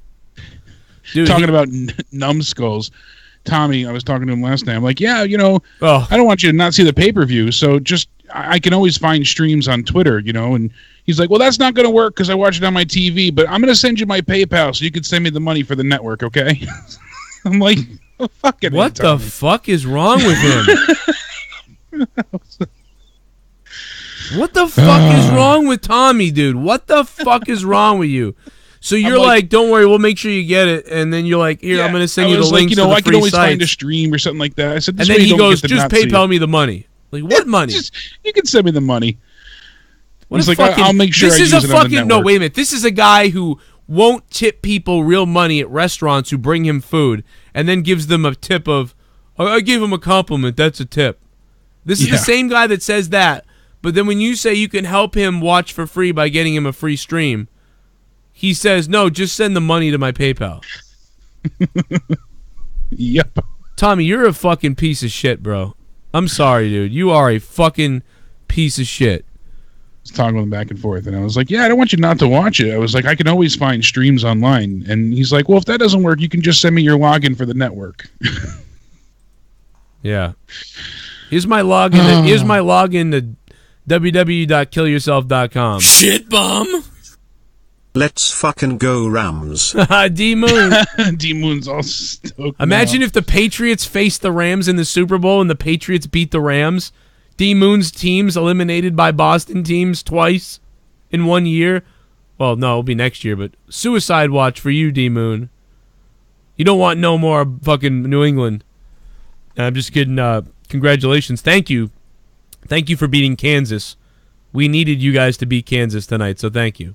Although I will say that, unfortunately, DMOON, even though I love you, DMOON, I love you, man.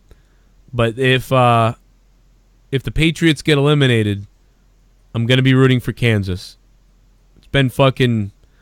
Those guys haven't won a Super Bowl in forever, and they're just fucking... there's something I like about them. I don't know why. I've been liking them I've liked them last few years. Surprised they didn't go further the last few years. I thought we were going to get Kansas versus Patriots a bunch in the AFC Championships, but this year we might actually get it. We'll see. 863's on the phone. What's up? Hey, man, I got one question for you. What's that? Can I borrow your WWE Network account, man? Yeah, but it's going to cost you $10, all right? I can't afford that, man. I work at McDonald's, man. Oh, no. I thought you worked at Wendy's. Hey, don't burn down a forest, okay? Jinder Mahal should be WWE champion. He had the best entrance and looked good in suits. He was also good on the mic. I mean, WWE need more big men, not these vanilla midgets where Mason Ryan Ryback wears the big men. Yeah, man. Remember Mason Ryan, dude? What happened? I met him outside of Raw one time. Or not, I didn't meet him outside of Raw. We took a picture of him. I met somebody else outside of Raw years before. But no, I took a picture of Mason Ryan's ass. Yeah, what the hell happened to him? Jinder Mahal, thanks for the $5, Jinder. And now we have on the phone Michael Keene's on the phone, and I noticed that your background You. says Luke Rojas is gay. Do you have some kind of problem with Luke Rojas? Nah, I used to, but I just don't know how to change it. Well, you We're realize cool now, wait but a I minute. can't change the picture. Oh my god! How'd you change it to that then? Shit, But I don't fucking know. when was the heat with Luke Rojas? He's just fucking annoying. But when was it? When was the heat? Like a year ago? I don't know. Fucking over the summer. Man, he was like that dude was like 14 then. Isn't it weird? You're fighting with a. You're angry at a 14-year-old. Oh, come on now. No, I'm not trying to fucking like implicate you in anything. I'm just saying it. You know, a lot of I didn't even know how old he was either. But it's just funny that like you know what I mean we got heat. A lot of people get mad at him. It's like, well, dude, he's 14 or 15 or whatever. Master troll. Yeah. But anyway, so what's up? What do you got? Shit, I want to talk about the Rams game. All right. What do you want to talk about the Rams? They look fucking like beasts. Did you see that fourth quarter? There was fucking 4 lead changes. Dude. Yeah, dude, that was nuts. It was crazy. It really came down to who was going to have the ball kind of last. And there was like the big play that really cemented it, though, was that, I mean, besides the interceptions, and finally, you know, the defense intercepted the ball, but then that 40-yard or 30-yard pass where the guy landed on the 6-yard line, then he almost got up and ran in the end zone. I mean, that was a big play. That was it right there. And I was doing the show when that happened, so I didn't get to see all of it. No, that sucks. But I don't know, man. It's gonna be crazy. I think it's definitely the Rams versus Patriots or Kansas in the Super Bowl. But I mean, I'm not counting the Saints out. But I don't know. I just think the Rams are gonna go. I don't know. The Saints every year are there. Fuck, I don't know. The Saints are. Wait a minute. The Saints are the NFC, right? They're both in the NFC. Yeah, that's right. So it's gonna be Saints and Rams probably, unless there's an upset. Saints and Rams, probably Patriots, Kansas City, and then we'll see what happens. I want that revenge on the Patriots. Oh my God, from fucking 17 years ago? Jesus Christ. Remember that? The greatest team on turf. Whoops. No, but hey, fuck it. You won the Super Bowl before that, though. That was the year the Rams could have gone back-to-back, but man, that was nuts. I'll never forget John Madden be like, I don't really like what the Patriots are doing. You just take a knee and go to the fucking overtime. You know, I'm not really sure. By the way, how ironic was it that the Patriots and the Rams could have gone to the overtime there, and John Madden was like calling for that to happen, but then the Patriots marched down the field and instead of the first ever overtime in a Super Bowl, they kicked a field goal to win that, and now what was it, 17, 18 years later, didn't they go into overtime first time in history against the Eagles? I think. Wait. Or was it somebody else? The Falcons. It was the Falcons game, wasn't it? Was it the Falcons? Does anybody remember? I don't even remember, and I'm a Patriots fan. What the fuck is wrong with me? But yeah, I think they did go in overtime, and then it was like kind of funny because it was like, oh, they finally went in overtime because it had been so many years later because they almost did do that, and then it didn't happen. Then they did do it later. I don't know, man. What's it like for you being a Rams fan, man? Because it's so weird. Because they moved to fucking from goddamn St. Louis. Like what? Yeah, it fucking sucks. You're in St. Louis, right? Yeah. I mean, like, I just don't get that. It's awful. Like, what the fuck? Like, how does a team move from St. Louis to fucking California? And it's like, you guys are all still Rams fans, probably. Because what else are you, whatever. But it feels like you've been raped or something. Yeah, there's a lot of Packers fans and Seahawks fans here, too. What about Redskins? No one likes the Redskins. No one likes the Redskins. No, I'm just kidding, because I know that's your fucking hatred right there. But imagine that. But it's so weird. It'd be like if the Red Sox moved to California, the fucking LA Red Sox, or like the fucking whatever Red Sox, and like, oh, we're gonna cheer for the Yankees now? No, I don't know. At least we still got the Cardinals. You got the Cardinals? Yeah. Yeah. Well, yeah, they're not going anywhere. MLB. Yeah.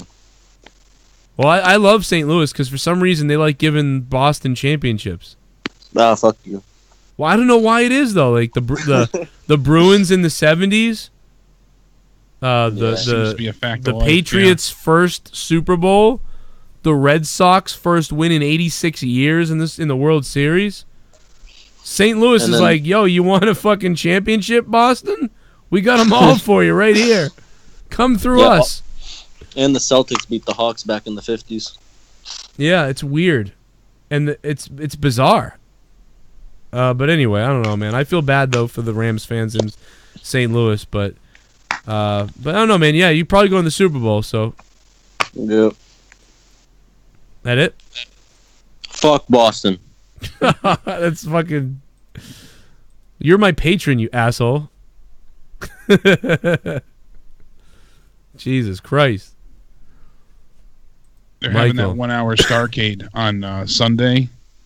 Yeah, I will be live after Starcade, by the way. Who's it's announcing only an hour.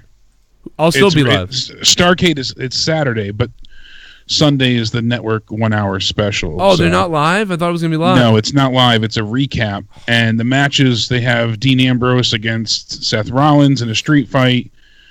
Braun versus Baron. Finn versus Drew. Rusev and Lana are taking on The Miz. Or Rusev with Lana. Samoa Joe versus AJ Styles in the steel cage. Charlotte Flair versus To Be Announced. Nakamura versus Rusev, it says. So we have. I was stroking my cock, then my eyes rolled back and the white stuff came out. I didn't have any tissues, so I asked my dog to lick it off. Is that normal? Oh, John Cena, I just don't think that's normal, John Cena. Some reason I don't think that's normal. John Cena, come on, John, you got more money than this, John. Fucking somebody in the chat wrote, Joe, the Rams never should have left. Yeah. L.A. You're right. That's a good point. I mean, essentially, they did kind of go home, but, I mean, God, but it had been 18-something, it had been 20-something years. So it's like they created a new home there, and now they went back to their old home. I don't know. But, yeah, I don't know. I guess it kind of works both ways in a way. But, yeah, anyway, yeah. Fuck you, goddammit. How about the Red Sox? They won the World Series, man. You can say fuck Boston all you want, but my Red Sox, they won the World Series. Take that. Okay, we'll talk more about shit tomorrow. Oh, and Elias is performing with Ric Flair. Oh. Woo! Like they're having sex with women? I guess. That's going to be entertaining. Because when you say he's performing with Rick, it just sounds like, well... That's where my mind goes to. And Joe Compton wanted to let you know, the Renegade said that the Teespring store link is popping up. So, oh, really? It is working. It says, buy Joe Cronin Show T-shirts at Teespring, and it pops up below the video. So very good. It's working, everybody. That's sick.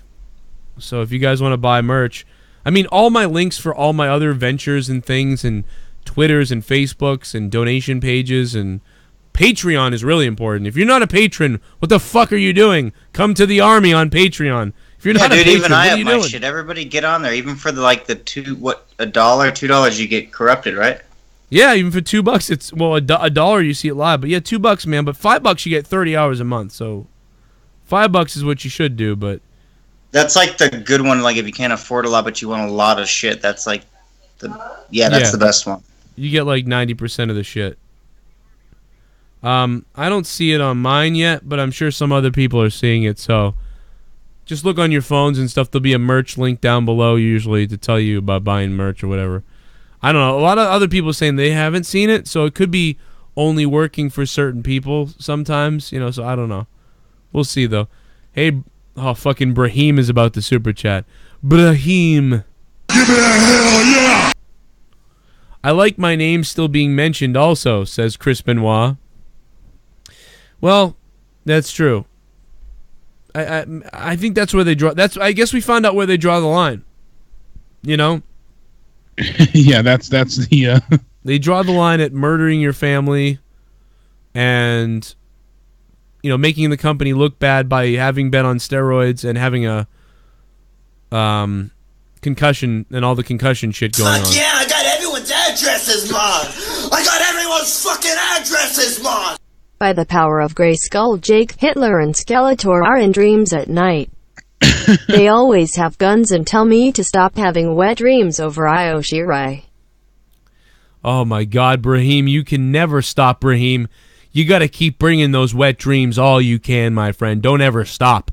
By the way, Michael Keene just commented in the chat, patreon.com, $5 a month, you get 30 hours of extra content. And the fucking Nightbot timed him out for it. Like, Nightbot, you are a piece of shit. This guy's literally advertising for the show. And fucking Nightbot fucking times him out. Oh, he just said in the chat, I try shouting at your patron, fucking Nightbot's being a bitch. I'm gonna skull fuck that bitch. Fuck you, Nightbot. Plus, you can hear me and my wife's podcast now coming. And I'm coming. Getting a Corrupted podcast every Saturday night. Me and Leah's podcast. It's a bunch of shit. My Morning Madness, I did a Morning Madness. That's available. And actually, if you listen to the Morning Madness, it gets a little difficult at the end. I was getting emotional, and it's kind of funny. You can actually hear me crying on Morning Madness this morning if you listen to it. I'm not afraid to make fun of myself. But it's kind of funny to listen to me fucking emotional on us. Sulk on myself on the episode of Morning Madness that I put up this morning. And I talked some real shit for everybody. 349 patrons and counting, not to mention this wonderful podcast that I put up this morning solo from Morning Madness episode 130, where I talk about reaching 60,000 subscribers. And I took your questions as well on the episode of Morning Madness from this morning. But yeah, so much stuff going on Patreon, so get on over there. I'm going to be doing my NXT, my sort of State of NXT podcast over there this Wednesday as well.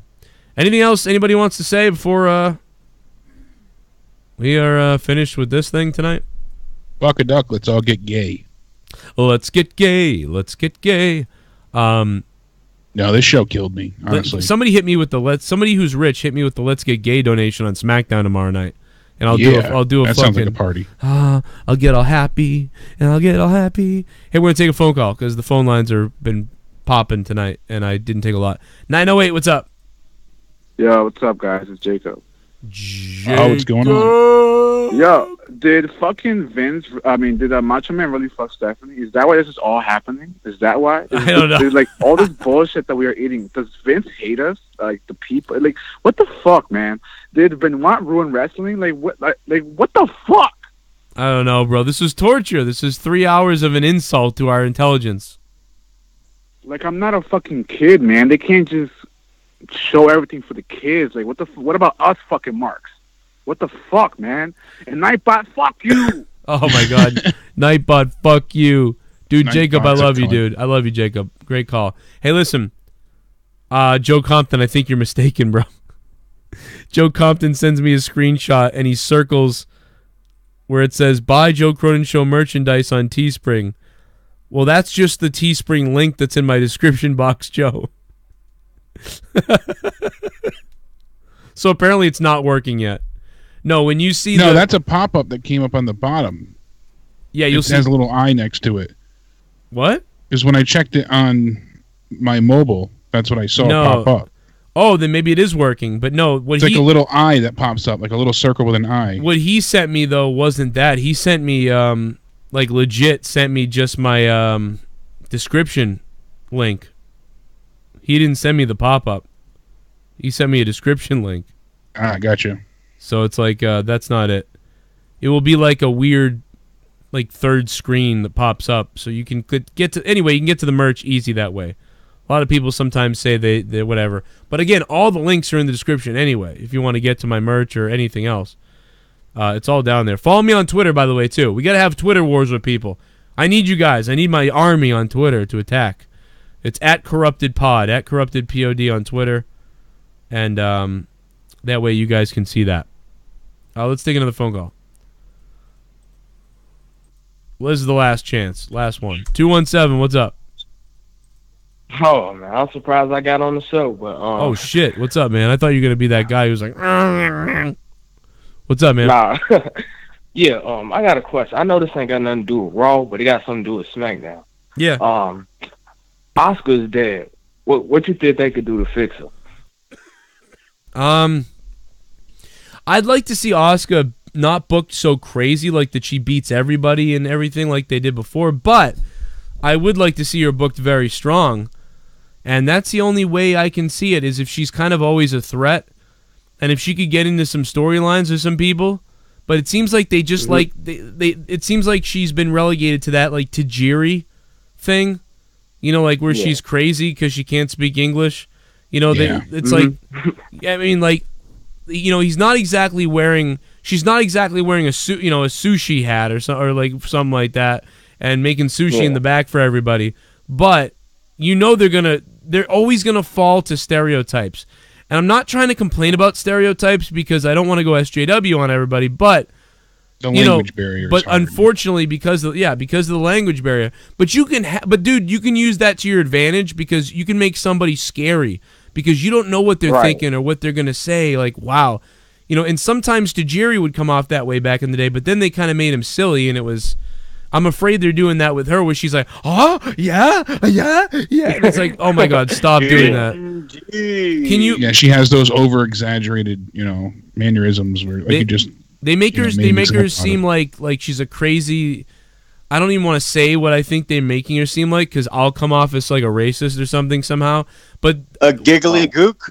No, oh my God. Oh my God.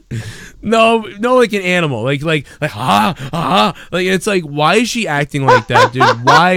Can you imagine if there was just like, dude, pretend it's a guy from Africa who doesn't speak English. Would they do that with that guy? Nope. Don't do that with fucking Oscar. Like, seriously. Like, but no, they're gonna go to whatever stereotype they get. Okay, just make her a crazy Asian lady. Like, oh, this black guy can't speak or do anything. Can he dance? You know, they're gonna. That's what they're gonna do. Stereotype everybody if they can. They'll stereotype white guys too. But it's like whatever. If somebody can't speak, they'll stereotype them. It's like The Simpsons. But yeah, they make her scream everything she says, and then they have her like, dude. The answer over animate. The answer is NXT. Make her like NXT, but dial her back a little bit. Okay, she can lose. She's like everybody else. She can lose, but she's really tough. Just make it like that, and that's it. And I don't know why they don't, you know, they don't do that. And I think what it is think of how lazy they are anyway, right? Think of how lazy they are backstage with writing. And now imagine those writers are each trying to fight with each other for like supremacy. I guarantee you there's writer wars going on back there. And nobody wants to write for Asuka. Nobody agrees. That's the problem. She needs to be treated like how she was when she had the streak without having a streak. She can lose, but she needs to be treated like a true threat, like Joe was saying. And I hate to say, like, oh, turn her heel. Like, that's always our cliche answer. But in the sense of she doesn't need to be an all-out heel, but she needs to be more, you know, maniacal and devilish and just quiet. You know, she doesn't need to talk like, much. Dude, imagine this. Asuka in the back, one of the girls shoulders her. And she's like, you know, she's just back there and she's getting ready for a match. And somebody's like, oh, Asuka, you know, things didn't really work out for you that well, huh? Or like, you know, get out of my way, you bitch or something. And they bump into her shoulder. And then you're like, what? And then Asuka just looks at her and you're like, you know, what's going to happen? Well, it'd be funny if that girl had a match later. And then in the middle of the match, Asuka jumped over the guardrail and she like snuck around the ring and jumped in the ring and then grabbed her and then put her in a fucking like submission hold to break her arm. And, you know, the match ends, disqualification, and Asuka's like fucking torturing her or whatever. And then she jumps out of the ring and runs away. And the next time that girl has another match, Asuka can do that again. And now that person can say, you know, like, I want Asuka at whatever, the pay-per-view or whatever. You want Asuka? Yeah. You're not ready. On last week, you weren't ready for Asuka. The week before that, you were not ready for Asuka. And you'll not be ready for Asuka this time, but the hospital will be ready for you. That's all she has to say. That's all the sort of little things they have to do with her. I'm fine with that. So you think she need a manager or something? I mean, I think the writing team needs her to have a manager. Yeah, that's the problem. In how they have everything built now, she needs one. But if they handle her better, I don't think she desperately needs to be managed. Yeah, I don't Sadly, think so either. Too, managers nowadays they don't work either. Yeah, there are no managers. If you take Paul Heyman out of there, name another good manager. Yeah, none of it's worked out. Yeah, and now Drake Maverick's pissed himself. His pants. Yeah, it's all gone. Yeah. All right, well, listen.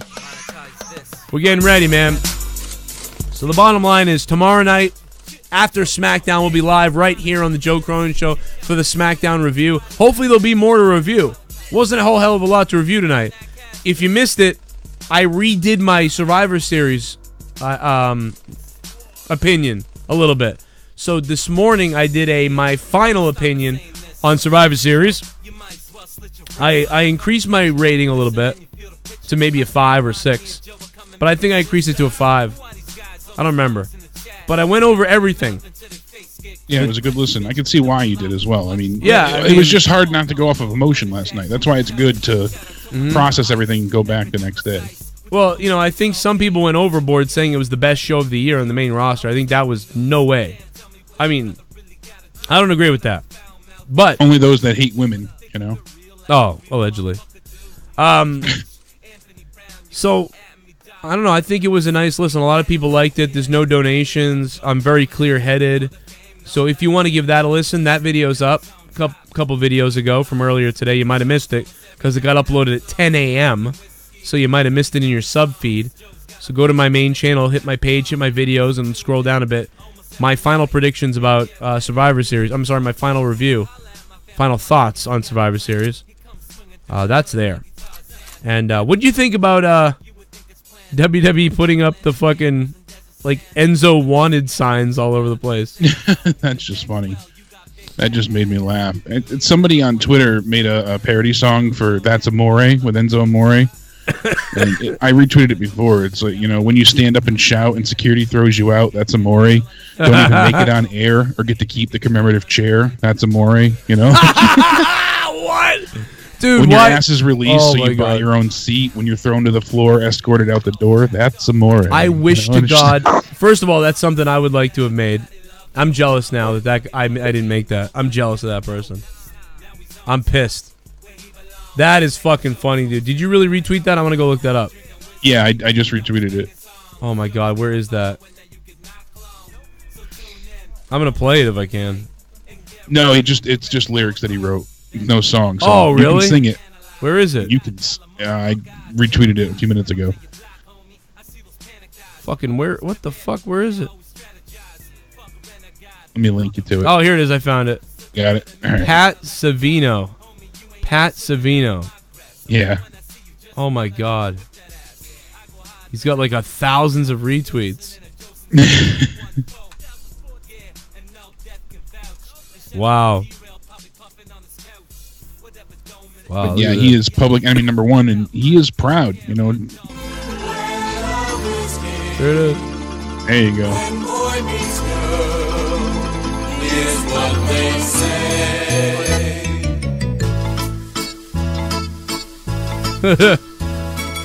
When your ass is released, so you buy your own seats, that's amore.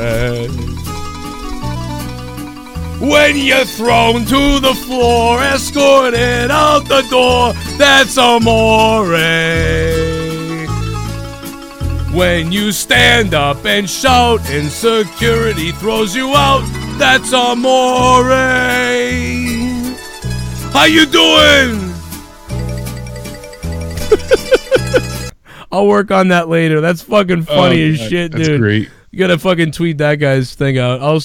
This fucking... That's Pat Savino. Dude, this fucking guy. You kidding me, dude? What a fucking funny tweet. Everybody go retweet that motherfucker. That's fucking great lyrics by Pat Savino. It was Cal Alabama that sent it to us. So thanks, Kalel. That's funny. Holy fuck. Oh, my God. When no one buys this ticket to your concert, that's a failure. All right, good night, everybody. Thanks for watching. See you tomorrow night for SmackDown Review. Then we'll see you Wednesday night. Wednesday night for the Out of Nowhere Wrestling Podcast live right here at 11 p.m. Then Thursday night Throwdown over on my other channel, youtube.com/corruptedpodcast.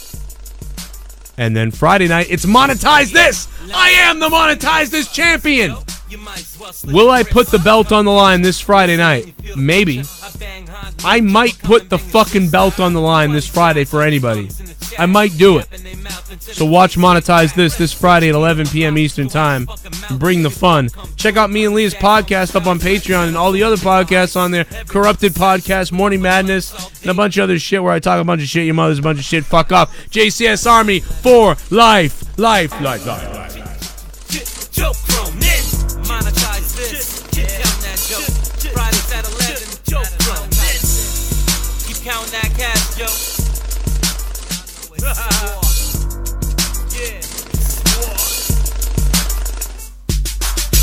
Yeah, let me start by saying this. You mess a joke, you might as well slit your wrist. I come and get ya, listen and you feel the picture. I bang hard, me and Joe will come and bang your sister.